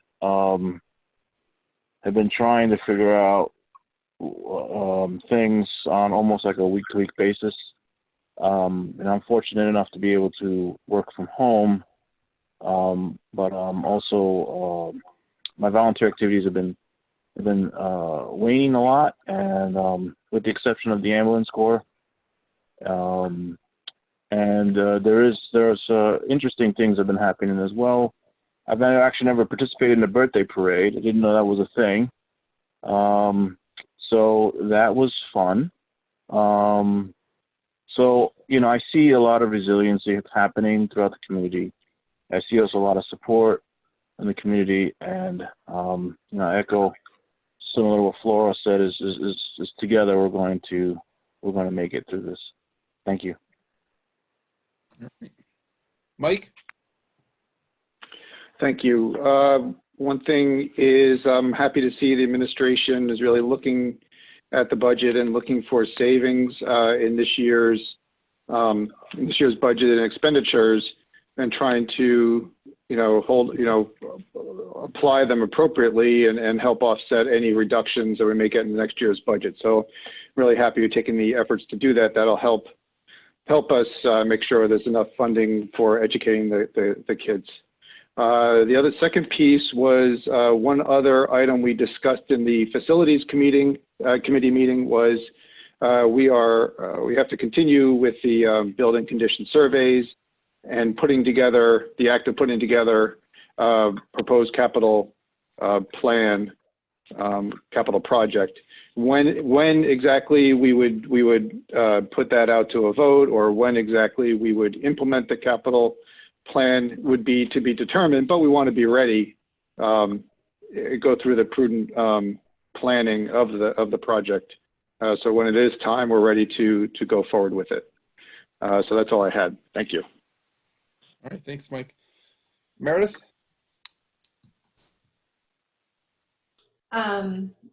There is a Dutchess County School Board Association meeting on May 7th. It's another Zoom meeting, so if anyone wants to join, you are welcome to. The subject continues to be sustainability, and the guest speaker is someone from the Red Hook School District who's going to go talk about what they've done in their district. I did just forward everyone the recording from the last meeting, which was Jamie Cloud, a consultant that we are working with, and possibly the entire, all the districts in the county are working with. And she was really great. She has a really nice way of talking about sustainability in terms of larger systems. And I think it's definitely worth a listen. It's, you know, I mean, those things are hard to watch, I think, but I would listen to it if I could, or if I were you, if you have the time. Anyway, and yeah, same, you know, I think the staff has been really amazing. And Flora, to your point about the resilience of children, I was at South Avenue on yesterday, and just like now, it's like I feel like none of us know what day it is, and you know the weekends are so similar to the weekdays. But one car drove by, and the little kid leaned out and he said, "How was your weekend?" to everyone, and I just thought, like, what a normal thing to say. And I think I'm often forgetting how to just do what is or was normal. So it was really refreshing to hear that a child still remembered that. And that's, you know, and I have things to say about the PR committee. Oh, and did I say this already? I forwarded everyone Craig's resolution so that everyone has that text in their email. That's all from me. Any questions for Meredith? I have no comments. I just want to say that all three of my kids said they are requesting a new teacher for next year. They're tired of having Mrs. White and Mr. White be the teacher, and requesting they put into guidance. I told them, well, I'm the guidance counselor as well. Next year. So they laughed at that and chuckled a little bit and said, "No, Dad, we're serious." So no other comments besides that. All right. We need to vote to approve the BOCES budget and administrative costs, which is 8.01. I know at the last board meeting, we said if you had any questions about the BOCES budget to please reach out to Matt or to Dr. Hooley from BOCES directly to have your questions answered, because they were not able to come to our board meeting as previously planned prior to school closures. So did anybody reach out? Anthony, I have a question. Did we ever make that motion to add Craig's thing to the agenda? We didn't, but we could. All right. I'd like to make a motion to add Craig's draft resolution to the agenda. So let's to add an item in new business. So let's motion. Anthony made a motion to add an item to the agenda. Is there a second? Second. That was Craig. Comments or questions? The resolutions, the three resolutions, they would be three separate resolutions, correct, Craig? Yes, let's do them separately. Oh. So the item is to add the three separate resolutions that Craig discussed in his board comments.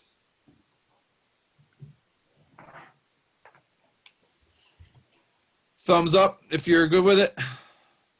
Good. All right, that's a 9-0 vote. All right. Craig, or Mike, go ahead. Did you want to? So what I'll do is let's do the BOCES budget, and I'll put it on as 9.01. Okay, Anthony? So that will be a new business. We'll put it in 9.01 after we do the BOCES budget. So any questions on the BOCES budget? This is a roll call, correct, Kelly? The only question I had one question on it, and it was: is there any impact with this? The state's uncertainty about reduction. Will that have any impact on what BOCES is proposing in their budget?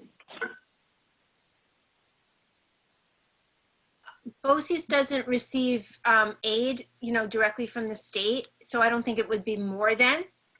So I think you're voting on the administrative budget, so I think it's just a matter of course. But if we find ourselves in a difficult situation where we have to, select on things to reduce,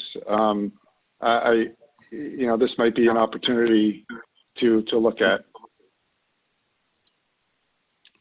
Mike, the only thing we will reduce for BOCES though, because our students access it. I would say that BOCES isn't allowed to have a fund balance, so basically it's a cost expense. So let's say that we couldn't send kids to the career tech program, right? So that would be a cost expense. So say if we had to reduce that, and instead of sending 100, we had to send 50, that would be a cost expense piece that we could adjust, and it wouldn't be something that we would have to adjust in our budget. Am I correct on that, Anne-Marie? Sorry. Yes, I can't unmute myself that quickly. Yes, that's correct. So it would be programs that we are signing up for that we would have to reduce if we needed to cut our budget. It would not impact what you're voting on tonight. All right, thank you for the clarification. But I also think, Mike, that we need to actually start utilizing BOCES more because of the aid benefit that we get from them. So if our budget does, our state aid does go down, that would be looking to run more stuff through BOCES so we could get aid, so it could be more aid on it. That's just my personal. But no, it's a good point. I think in the past we've had people that actually, look for these opportunities. I don't know if we have anybody appointed these days to really seek out and apply for these opportunities through BOCES. Yeah, I think that, between Matt and his team of Matt, Eric, and Bill and Emery, I think they should be able to kind of pinpoint that piece, each with their own special niche, that they have. So, well, that's I have a question. Thanks, Mike, for bringing that up. I mean, I have something similar to that. I mean, what recourse do we have with this vote if we're getting cut, but they're not? I guess. I mean, can we revisit this vote at a later time due to the fact that we're getting cut as well? I would say no. And again, it's like if they overcharge, they have to refund the districts what they overcharge, because they cannot have an unappropriated fund balance and stuff.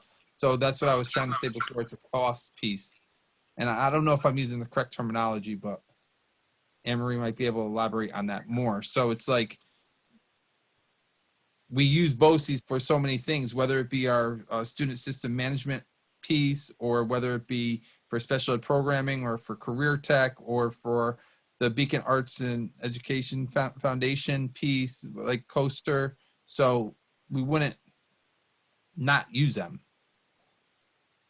And that's actually not what the board is being asked to vote on. So they're only being asked to vote on the administrative piece and the capital piece to sustain the operations of BOCES tonight. Those other pieces are how we sign up for services through BOCES. That's in addition to what you're voting on tonight. And one last question. Our budget vote and adoption is all being delayed and delayed. Why isn't this being delayed as well, so we have some more certainty? Because they don't get state aid.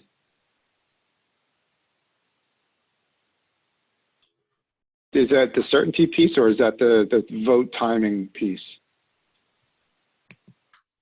I think it's both, because I think that they don't vote, the public doesn't vote on their budgets, the districts do, and they aren't they don't get state aid directly, so it won't affect what their budget's going to be. This is just our share of the expenditures, of their expenditures. Is that? All right, so I need a motion to approve the Duchess BOCES administrative budget for the 21 2021 school year in the amount of $4,626,362.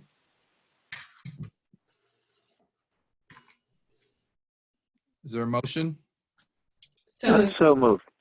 A second. Kristen, second.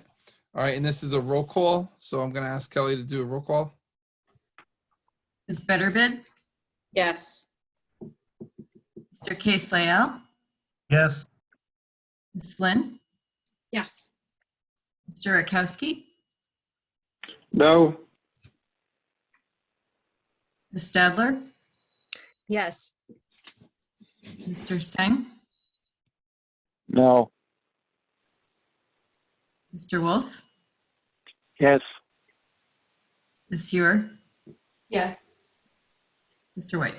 Yes. All right. Moving to the vote to approve both these candidates. Need a motion to approve Thomas Hurley, Michael Reel, and Gully Sanford to fill the 3 vacant seats of the Duchess Bosse's Board of Education. So moved. Second. Second, Flora. All right, and this is also a roll call, Kelly? Is this a roll call? I don't think so, right?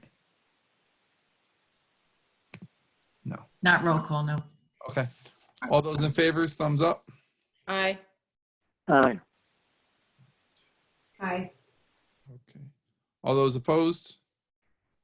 Motion carried 9-0. All right, so now we're going to go to the item added to the agenda, which we're going to put as 9.01, and we're going to move the consent agenda to 10.01, and then the adjournment to 11.01. So 9.01 was the resolutions that Craig sent out. This is time for discussion, and then we'll do a vote. So we're taking these one by one? I think we're talking 3 Well, I separate, think we could just put them on, all 3 of them on as 9.01. Have a discussion as to, we could get discussion to clarify who you want to send each one to, or if there's any wordsmithing that any board members want to do. And then we could approve them all together, I would say, so we're not making 3 separate votes. Well, it depends upon how people feel about all 3 of them. So maybe we should go straight to the discussion and see what concerns there might be, if any. That's what I recommended. Good. The only thing I see that. Sorry, go ahead. One thing I wanted to say in the background of this is that the NISPA has put out a statement. You may have seen it in the mail, talking about the potential damages to education if the state does not come up with some form of funding that resembles what we're used to. They refer to what happened after the Great Recession and the years of repair that were necessary.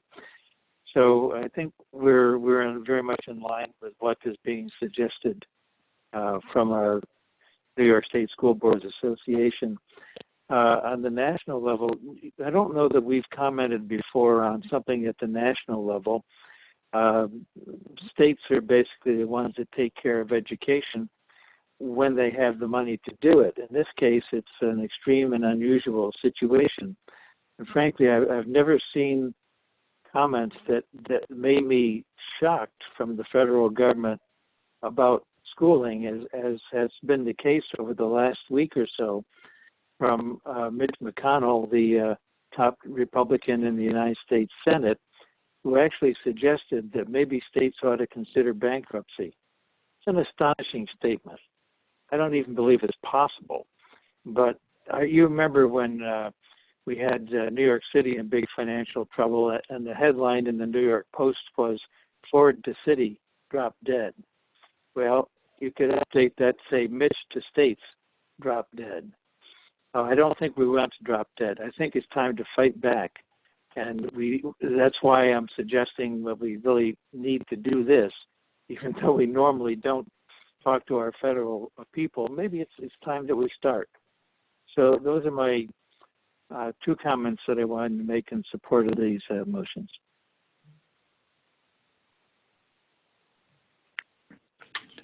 I have a question on the second one. The second one, the last statement. So I'm not really clear. It talks about urging state officials to be ready to institute forms of extra revenue, such as a surcharge for those who can afford it, rather than a deficit for school children. So who decides who those who can afford it? Who gets to decide that? And why are we tying that directly to the reasons for a deficit for school children? Is your concern more about the process that the state would have to concern, or the phrasing of the sentence? So let me address both. The forms of extra revenue, that we do have a millionaire's tax, and it is up to the state legislature to decide what to do. We're not seeing any real action from them on that. They could. A one-time surcharge could be instituted. I've even seen stories about millionaires who said, you really ought to tax us some more. We can afford it. I'm sure there's those who would disagree. That's why the phrase, those can afford it, is in there, because obviously some people could not. You don't put a surcharge on people who, you can't get blood from a stone, but you can get blood from those who've got it to give. So that's the thinking behind that. The phrasing here of is, well, it's a form of writing, putting one against the other consequence. The consequence is that we're going to have cuts that we're going to have to make that are going to come out of our kids and their educations, and that could go on not just 1 year, but stretching into further. So that's our thinking on that. So to me, when I read this, really the fact is what we're urging the state government to do is to basically provide the funding necessary in order to adequately and properly educate the school children. About how they come up with it, how they balance the budget, and all the things. That's really, I believe that's up to them to figure that out. And so that's why I don't really think part of the last sentence is really helping our direct point. Mike, I made this the one thing I would say about that, I agree with you, Mike. I maybe this is more of something that we take up personally, or maybe it's something we call out. I don't know, but it has been this sort of dance with Cuomo where he's extremely reluctant to visit any financial pain on his big donors. And so it's definitely, it's always been an issue where, it always seems to go to a point and then stop. And, having grown up here and known a lot of people that have moved, not because they want to, but because they have to, out of state, because taxes keep going up on middle class people, when there's this entire universe of folks that we don't touch in New York, and now we're about to have a very, very hard financial hit. And so I agree with you that maybe we say as a board, either we're willing to sort of explicitly say and all agree what kind of, which group we think the money should come from, or we say they should fully and adequately fund education, and that should be a priority, and find a way to get there. And then in our individual efforts and advocacy, really pressure our lawmakers to point to that more equitable approach. I don't know. Maybe it's more powerful just to say, fully fund this and don't shortchange it. Mike, I made the same point at the meeting, saying that I feel that we should say what we're asking for, but not to say how to get there. I very much appreciate that it is in there. And I think the reason why it's necessary James, your audio's not working correctly. Try it again. Hello, hello, can you hear me? No, it's like a very like echoey, muffled audio. One second.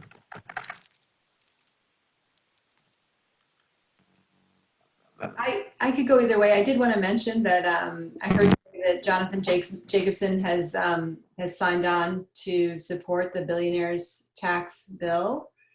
He's one of the sponsors. So if you are in favor of that sort of thing, you might want to reach out to him as an individual to let him know that that you approve of that and you're appreciative.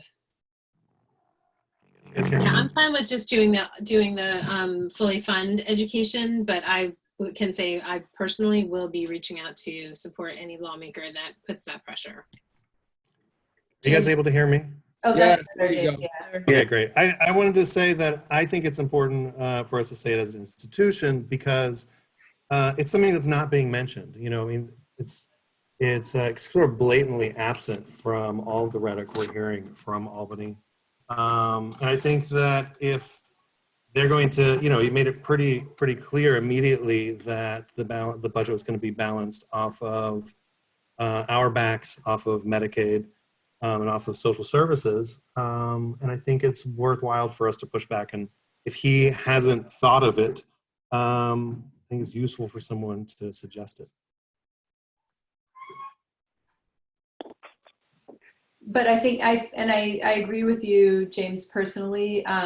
I think if it's the difference between having a unanimous vote and an 8-1 vote, I would be willing to take it off and do my own personal. I'm okay with this not being unanimous. The other thing I would say is that I actually don't think the current language is explicit enough. Like it sort of, you know, nods to that, but it doesn't really put the, you know, I think it by saying fully fund, you know, because that's been an issue all along too with foundation aid and everything that's come out of Albany. So I think if we don't necessarily have to spell out how as a board, but we need to say it's important and that this is a priority and it shouldn't be at the cost of children's education. And then I think that, you know, the how could certainly be filled in by really aggressively lobbying our lawmakers. Well, and we did, we were talking about, I talked about this with Kristen and also Craig sent a follow-up to the email of his resolution, talking about other ways that we could get our story out. In what, you know, one suggestion was letter to the editor. I basically, whatever comes out of this, I think we should really broadcast. But I actually think that the idea of letter to the editor, I think actually should be sort of an ongoing effort to just, you know, without revealing anyone's personal identity, but share some of the personal challenges that we are facing, or we know our students are facing now. We know that our teachers will face with their students in the fall when they, you know, when we hopefully return to some sort of in-person education again, and just start to let people, because I think there's a lot of people that understand what's going on, but if you don't have children school age, I don't think you're seeing what children are going through right now. And it's intense. You know, I think every child is dealing with it in their own way and has their own challenges. And that's going to be all of these individual challenges that kids can, you know, everyone's going through a trauma in some way or another. Some people are losing people, other people are just losing, you know, what normal life was. But I think that we need to invest in our kids in order to help them through this. And these cuts, you know, are the exact opposite of what needs to happen right now. So I think that's really what I want to express, is that we absolutely need to find a way, and we need our lawmakers to think that that is, you know, of the highest priority as well. I think also to Meredith's point, like I don't think that for me at least, I can say the conversation doesn't like start and end with this resolution. This is like an opener. And I think we're going to have to be hitting our message hard over and over again. And like she said, in a variety of channels over a period of time, because and with every person who will listen to us, because I think these crises kind of get used like for things to get pushed through. And of course we're on our back foot because our leadership is trying to feed families and figure out distance learning and balance budgets and look at like how will make all of this work with less money. So I think there's almost like a foregone conclusion that there's not going to be any kind of resistance to this. And I do think the important thing is to really, this could be like an opening salvo, but I think we need to really push back hard against this type of stuff from Albany, because it will only be the beginning. You know, like I just see like in every single one of these press conferences, everything is always focused on what are we going to do in these economic zones, and having these, you know, panels about how to impact the economy. Well, the economy is going to be significantly impacted if you don't have an educated workforce to enter it in a few years, and a mentally sound one at that. So I think that I'm glad that we're starting it here. And I think we should just, if this is where we want to go, we need to agree to continue to stay on it and communicate about the realities we face. I brought up the smart bond earlier because that always feels like the most absurd, like wild goose chase ever to get money that we still haven't gotten. So, you know, I think Hey, we've guys, all I should be boards quiet. across the state act in good faith and try their best, and administrators and everybody does what they're supposed to do. And Beacon certainly has. We've stayed within the tax cap. We've grown our programming very organically. We've built everything up, you know, as we were supposed to. And I just don't think we should be very easily put on the chopping block. So if it just means saying fully fund, then we start with that. And then I intend to keep talking about it. I'd like to ask to identify exactly where we have concerns here and where we don't. Are we all on the same page with regard to statement number 1 and number 3?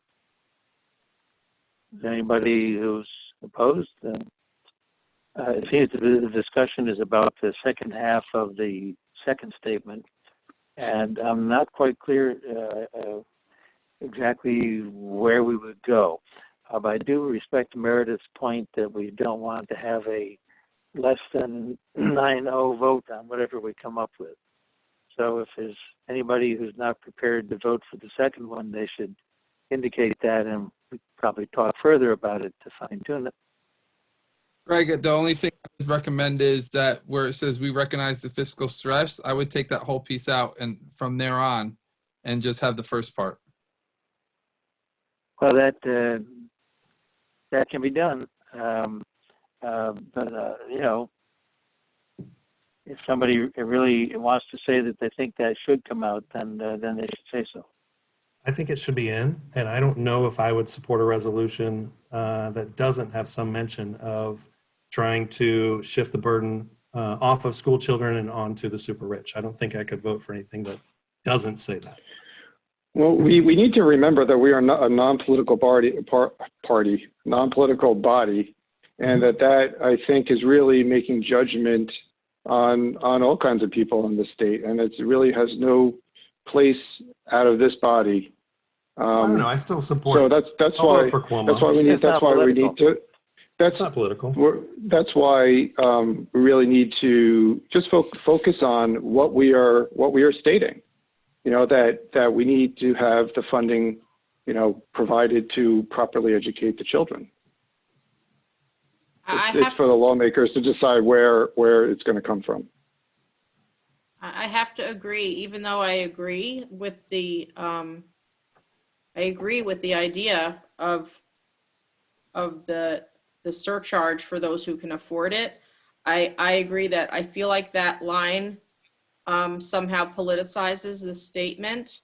And to echo what Meredith and Kristen were saying, you know, we can make this statement to fully fund education, and then as individuals, we can communicate to our, you know, our local county and state leaders the more specifics of our individual feelings on the topic. But I do feel like that somehow does kind of, it politicizes this resolution somehow, because as Anthony said, we want it, but maybe we shouldn't say how to get there. Can I just ask, before we sort of talk ourselves into taking the teeth out of this completely, how many of us here do not think that Cuomo should raise taxes to make up for the shortfall out of the 9? That's not for our I mean, to me, that's not for our discussion how they do it. They can rebalance, they can shift funding from here to there. So I don't believe it's part of our purview. So And you're I think the distinction is, I agree that that's what should be done, but I think the distinction is that we as a board, that it's not our place to make that statement. And I think that the way that it's being stated is politically charged. I mean, the language, the syntax of the language, it's making a declaration. And even though I agree with the sentiment, I understand why the sentiment is problematic when it's expressed in this way. Well, I think I would like to think about this as the beginning of a bit of a campaign. And so I think at that point, consensus is important for the entire board. Well, this is why the language that's in there now actually struck me as somewhat quite a bit milder than I would have put it, and actually not quite as explicit as I would have expected. So, I mean, to be honest, it kind of seems like a compromise where it is, where, I don't know. So Meredith mentioned in learning things from Assemblyman Jacobson that there's apparently a bill that addresses this very issue. Is that right, Meredith? Yeah, he's sponsoring a bill to tax billionaires to make up for the shortfall. So I haven't read that bill. If I had, I think I might have made reference to it. I haven't read it either. I just heard about it today. So maybe we can make reference to that bill in our future communications. Yeah. So since there appears to be some live action on that very subject that we're not up to date on, it might be better to look at that aspect in more detail later, possibly take it out of this statement for today so that we can get a 9-0 vote, hopefully, and move on with it. And then at the next meeting, we can come back with further review of this subject if there is something shaking at the state level that we can specifically look at. Because if there's any legislation that's being proposed, that is something that is fair game for us to comment on. Right. Can I We can also reach out to NISBA and say, as a lobbying body, we'd like them to get behind this. I think it's just the one thing that I'm just worried we're getting hung up between, I think there's generally a lot of agreement. If this was it, or I felt like our action on this would begin and end with a resolution, I think there would be maybe greater need to really hammer out the how. But I also think that our strength will come in as a board saying, this is not acceptable. We can't defund education. That's not the first option. So that's almost like in the chess game, that's our first position that we take. We just say, this is a longer game. First of all, I just think generally this is a much longer game than tonight. It is going to be something that we are going to be hammering at for a year or more. So the first position is, we do not find this acceptable. You cannot, as a Board of Education, we say you cannot defund education as your first go-to for your to balance your budget. Because we have balanced our budget every year. We have stayed within our tax cap. We have followed all the rules. So no, we are not gonna do this gently. So I think just saying that is actually much stronger than giving something else to chew on. Because then I think the follow-up is, if Jacobson supporting a bill, then we do have something we can point to and say, there's a really great idea that we like. We like the sound of this. This sounds fair to us, much fairer than cutting education. And then we kind of build with the coalition we develop along the way. And we communicate to, you know, we can even tell Sue Serena, but we should definitely tell like Jen Metzger's office, James Skoufis's office, you know, our federal lawmakers, that this is a position we're taking, that that education is not the first thing to get cut. And then we move from there as we build kind of a broader group of people pushing for a different solution than the very normal, well-worn path of this is going to hit education hard and it's going to hit poorer districts harder. So I think that this is just the first step. Yeah, I agree with Kristen. I think maybe there's an opportunity here to even use that kind of language that say, we're not going to take this lying down and we're not going to accept it. And I mean, overall, this pandemic has really pulled the curtain back on all the different ways that a lot of our systems aren't working. And it's an opportunity for not just our school board, but for everybody to make their voice heard, because we're seeing how things are breaking down right before our very eyes. So I agree. This is a first step to say, like, we're not going to take it, and we're not, this not acceptable. Fund education, and I don't care how you do it, just fund it.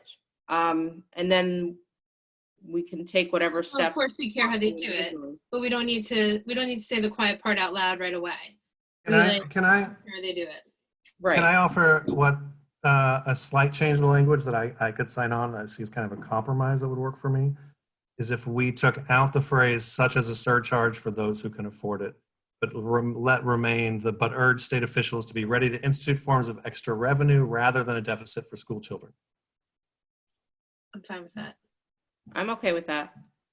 Same. I'm fine with that. So, well, what is meant by, I don't know what institute forms of extra revenue. I mean, there's Find ways to make extra more money. revenue because there's a lot of different ways. The bottom line is they need to fund the schools.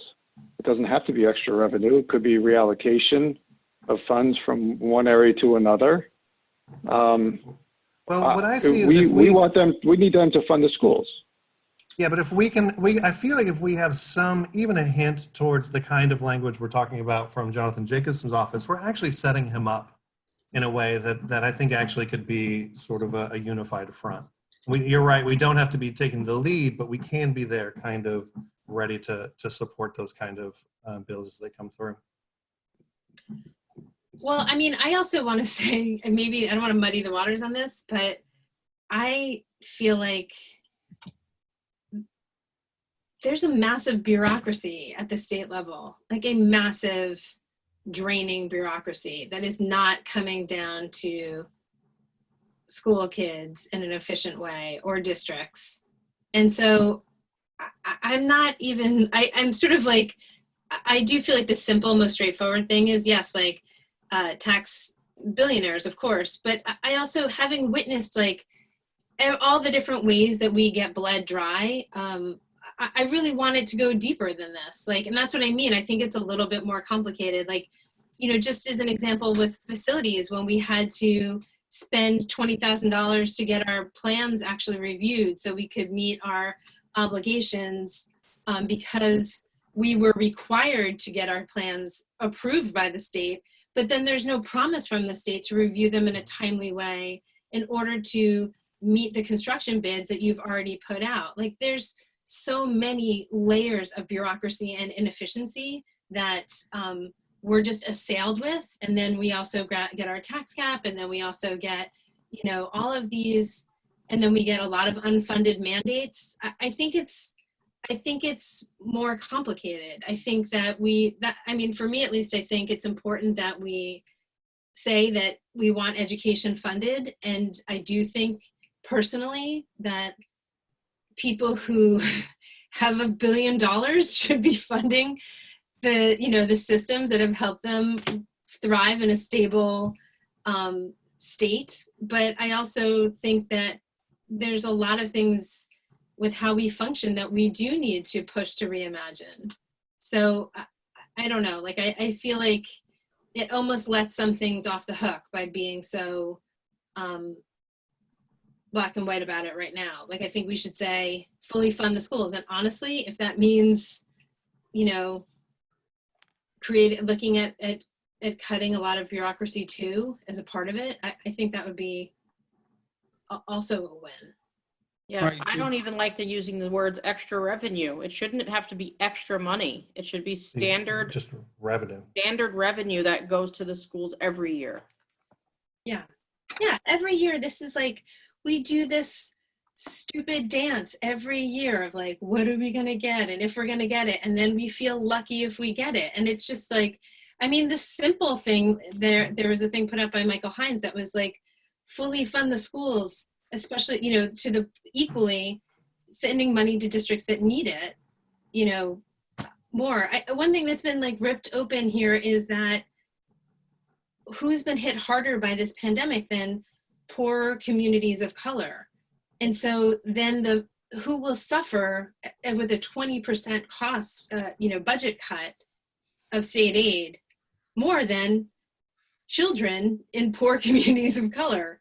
So you can't see all of these ways in which there's been, you know, just a massive inequality and suffering, and then say, now the answer is to cut money to those children. So I just think that, like, I think this is, like I said, I feel like I don't have to sign on to a resolution. I'd rather just not do anything now if we can't all agree on it. It's important to start. To me, this is like the first step of a marathon we're gonna have to run together. So what if we took out extra revenue and just have institute forms of revenue? Hold on, can I just streamline this a Yeah. little bit? So Sure.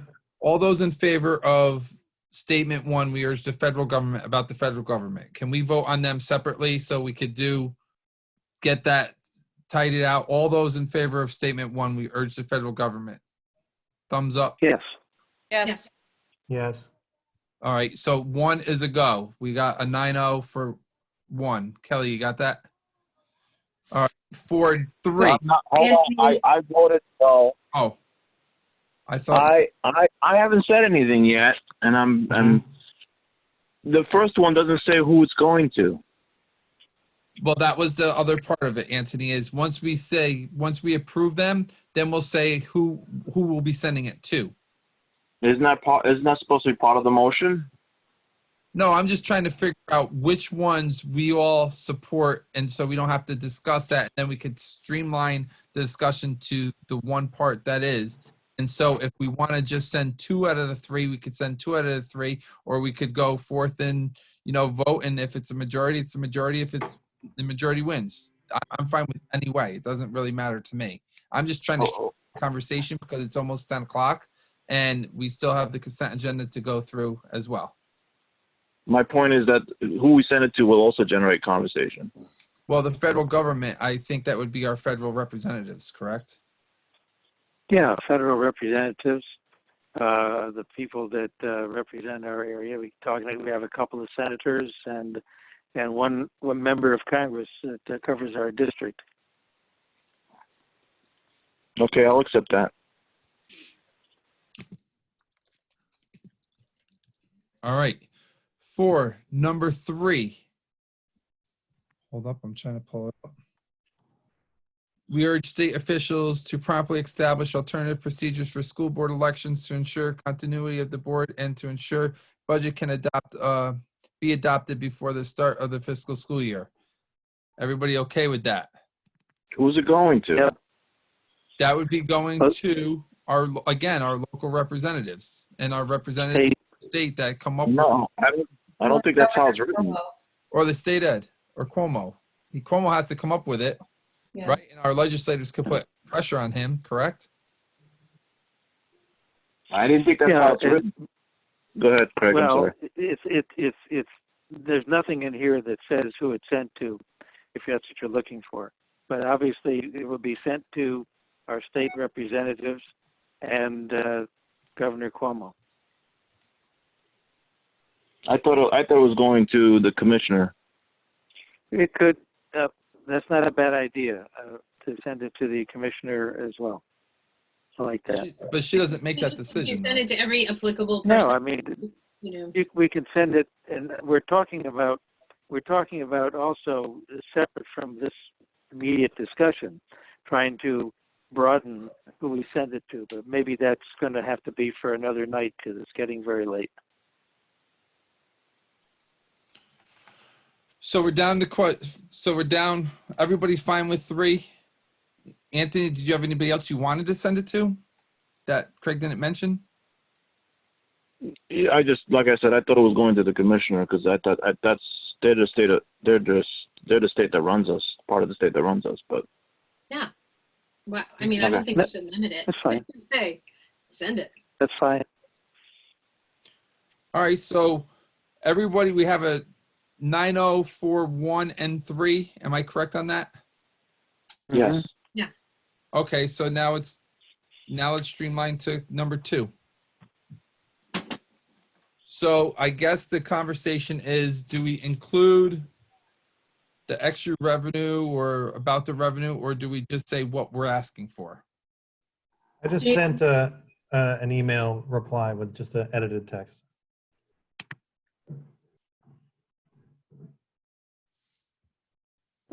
Take a look.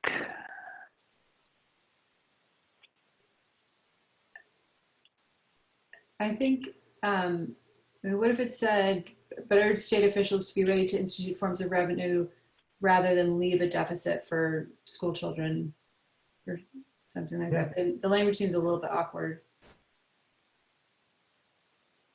Yeah, does I just cut it out? But yeah, that sounds better. Is that okay? What did you say, Meredith? So urge state officials to be ready to institute forms of revenue rather than leave a deficit for school children.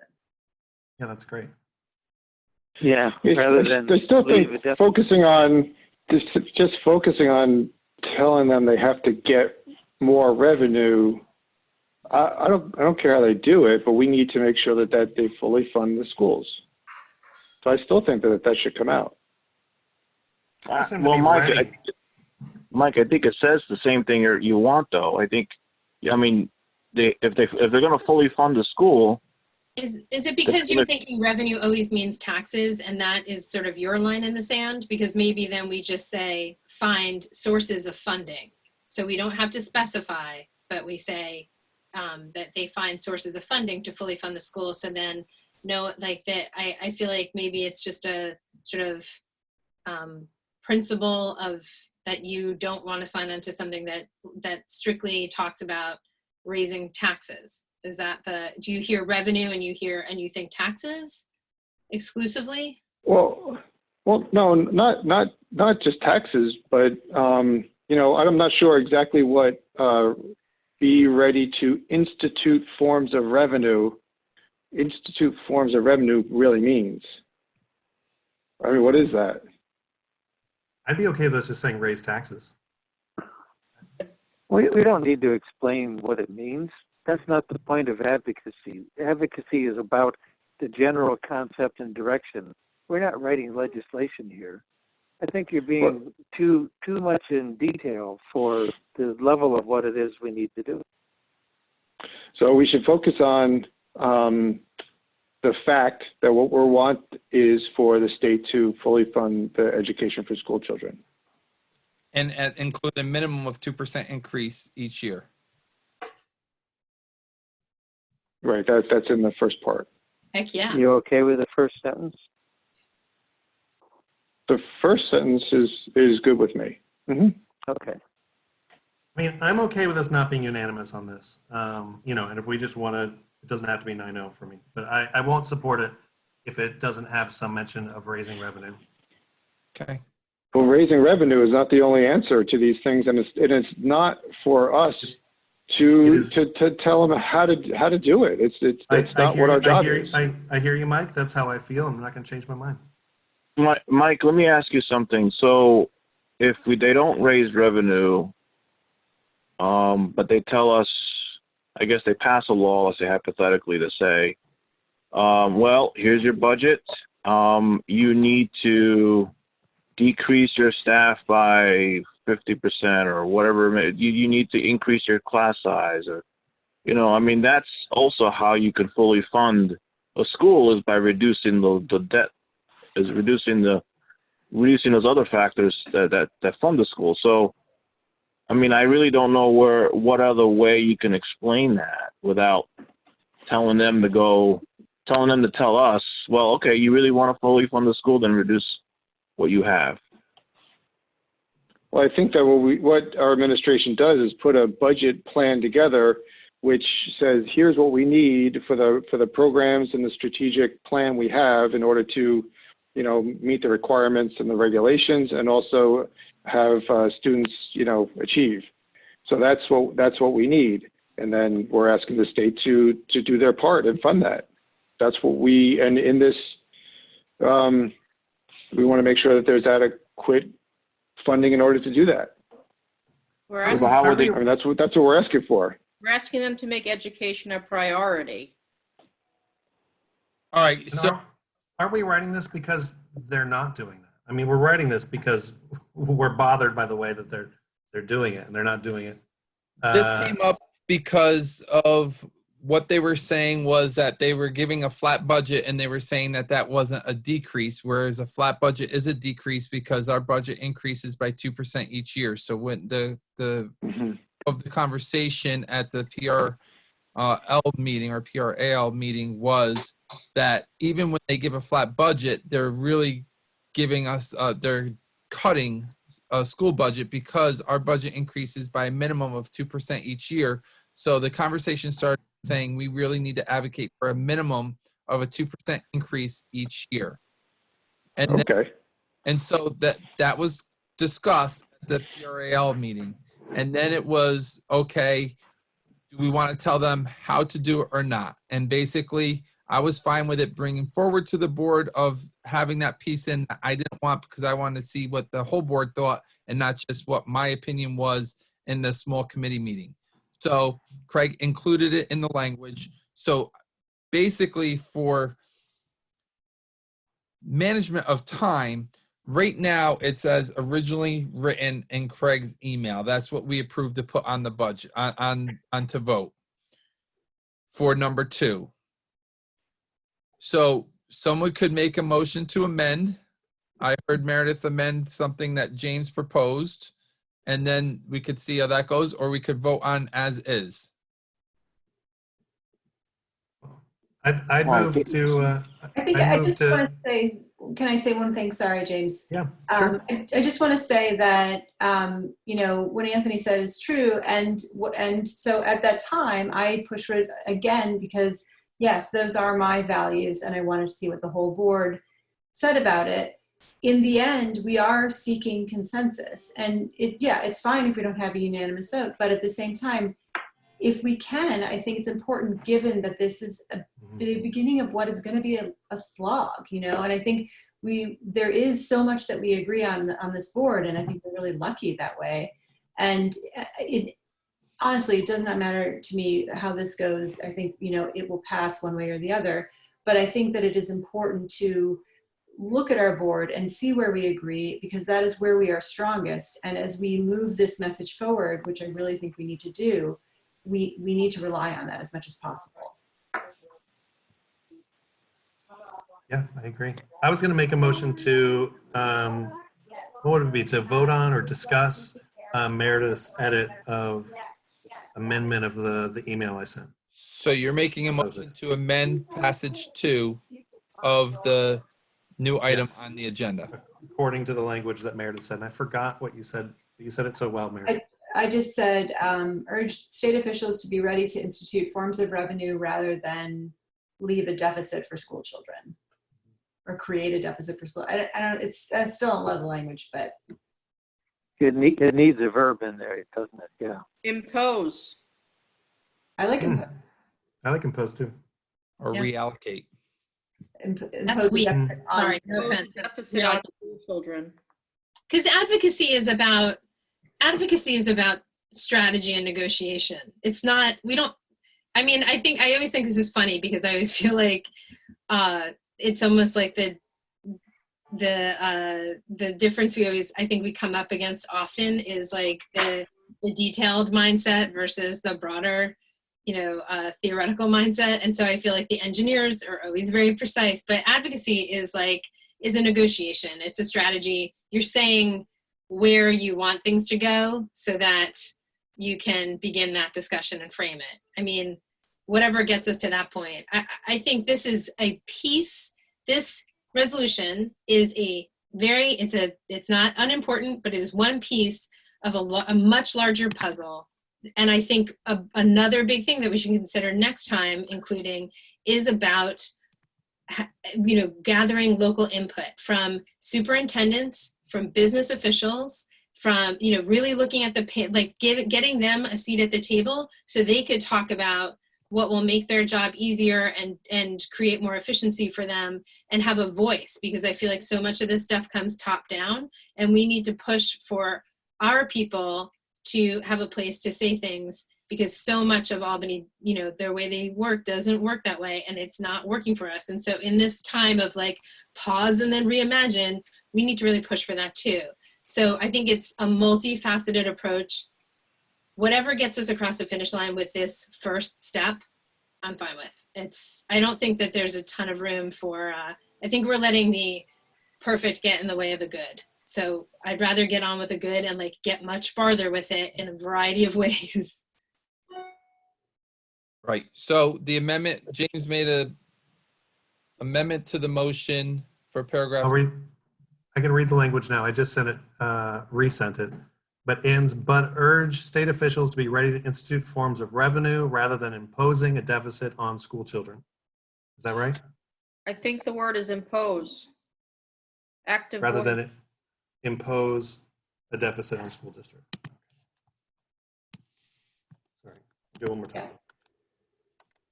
No, imposing is good. Yeah. Yeah, I like that. It's really strong.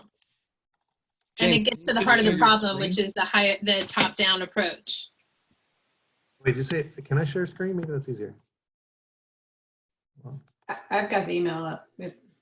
I can see the email. By the way, this is a great technique to use the email to do drafting of text.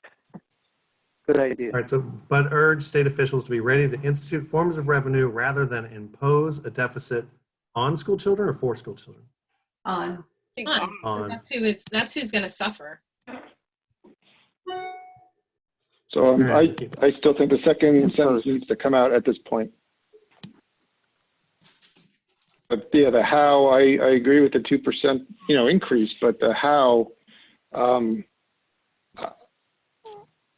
how about this? it's not really our place.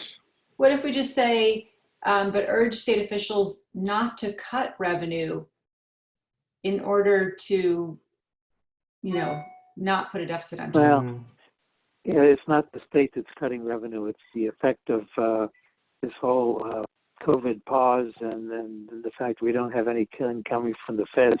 Why don't we not to cut our budget? Why don't we use his own language again? Why don't we weaponize the reimagine that say, as we reimagine, how education functions going forward? No. What? I mean, no, let's not do that. It's getting late. So I think for moving forward, we need to go forth with it. And heart, Mike, I agree. I just want the first sentence, and that's where my morals are. However, if that's not what's on the table right now, it's on James made a motion and he needs a second to use the language that he sent to us in an email.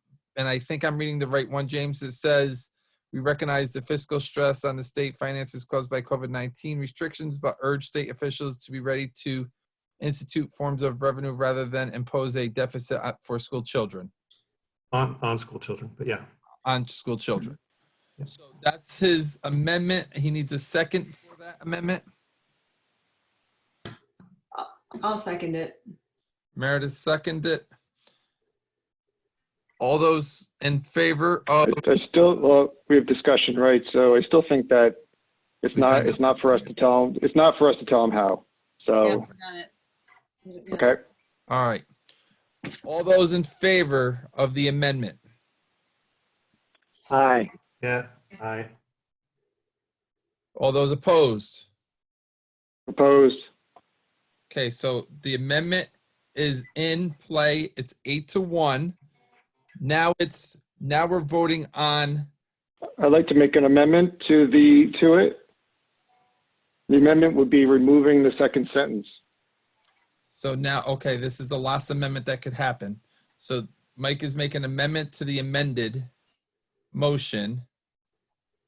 Mike Rakowski is making an amendment to the amended motion, and you're requesting to remove second sentence? Correct? That's correct.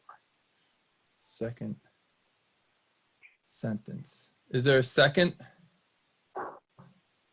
I'll second it. Comments or questions? All those in favor of the amendment to the amendment and removing the second sentence? Aye. Aye. Opposed? Opposed. Opposed. That's 2-7. The motion failed. So now we're back to voting on the amended motion as amended in James's amendment, and it would state the first part, I'm not going to reiterate, but it says we recognize the fiscal stress on state finances caused by COVID-19 restrictions, but urge officials to be ready to institute forms of revenue rather than impose a deficit on school children. All those in favor? Aye. Comments or questions, right? Isn't there supposed to be questions? No, we had the comments or questions. No, we still. We had the comments and questions. We did the amendment.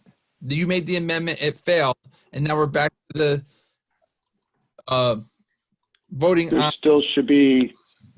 If you have a comment, Mike, just say it. I mean, let's I go. mean, there still should be a comment.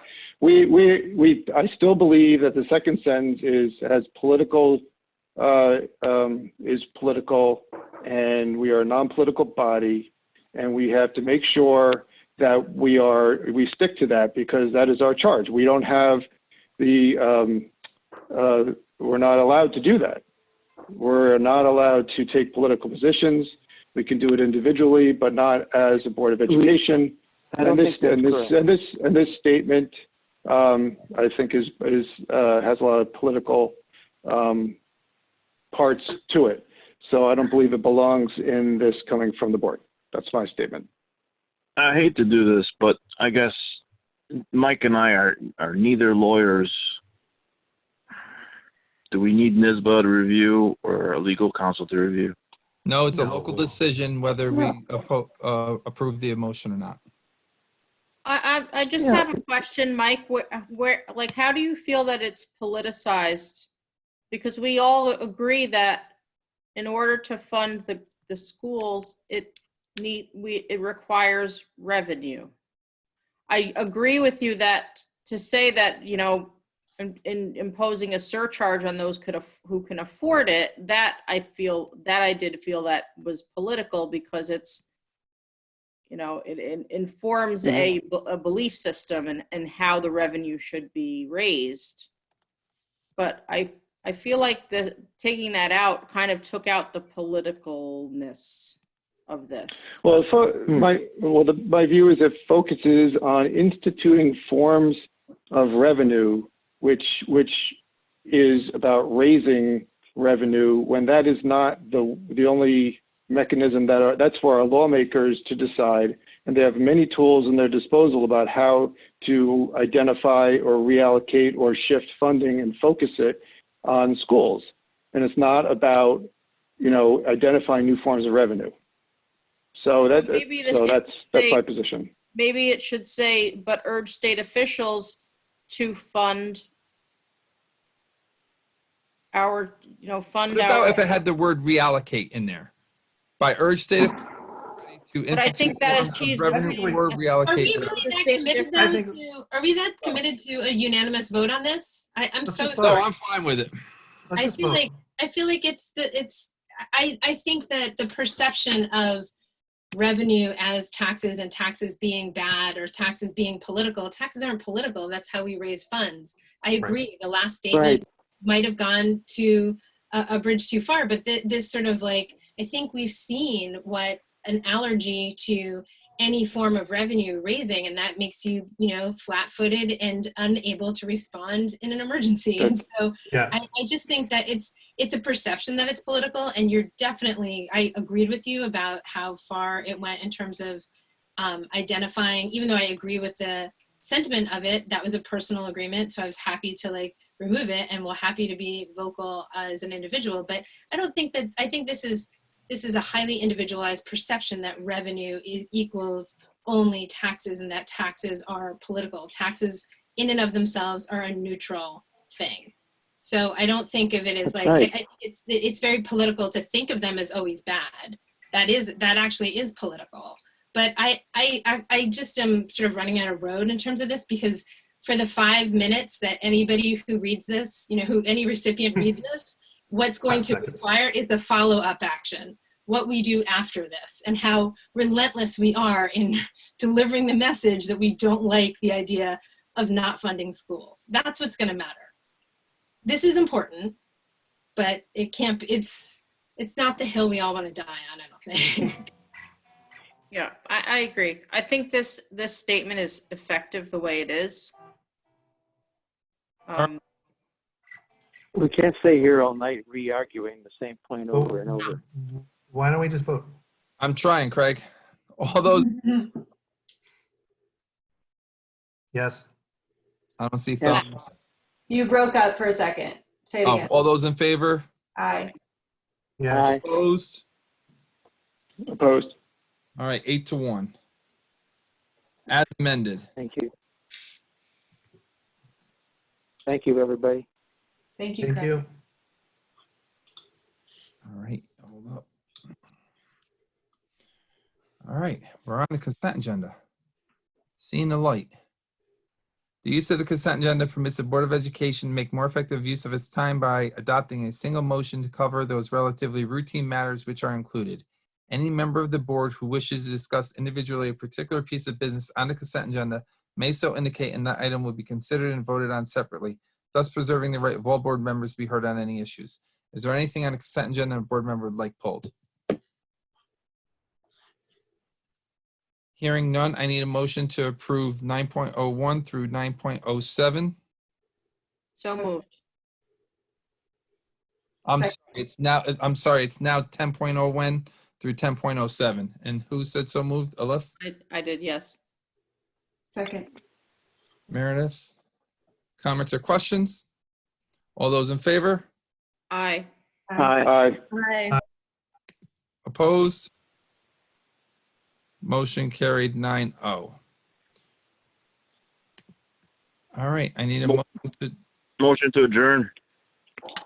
Anthony made a motion to adjourn. Is there a second? Second. Yes. All those in favor? Aye. Aye. Aye. Aye. Opposed? Anybody want to oppose it?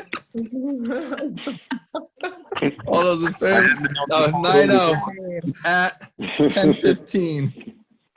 Have a good night, everybody. Good night. Good night, y'all. Take care. All right. Good night. Bye-bye. Bye-bye.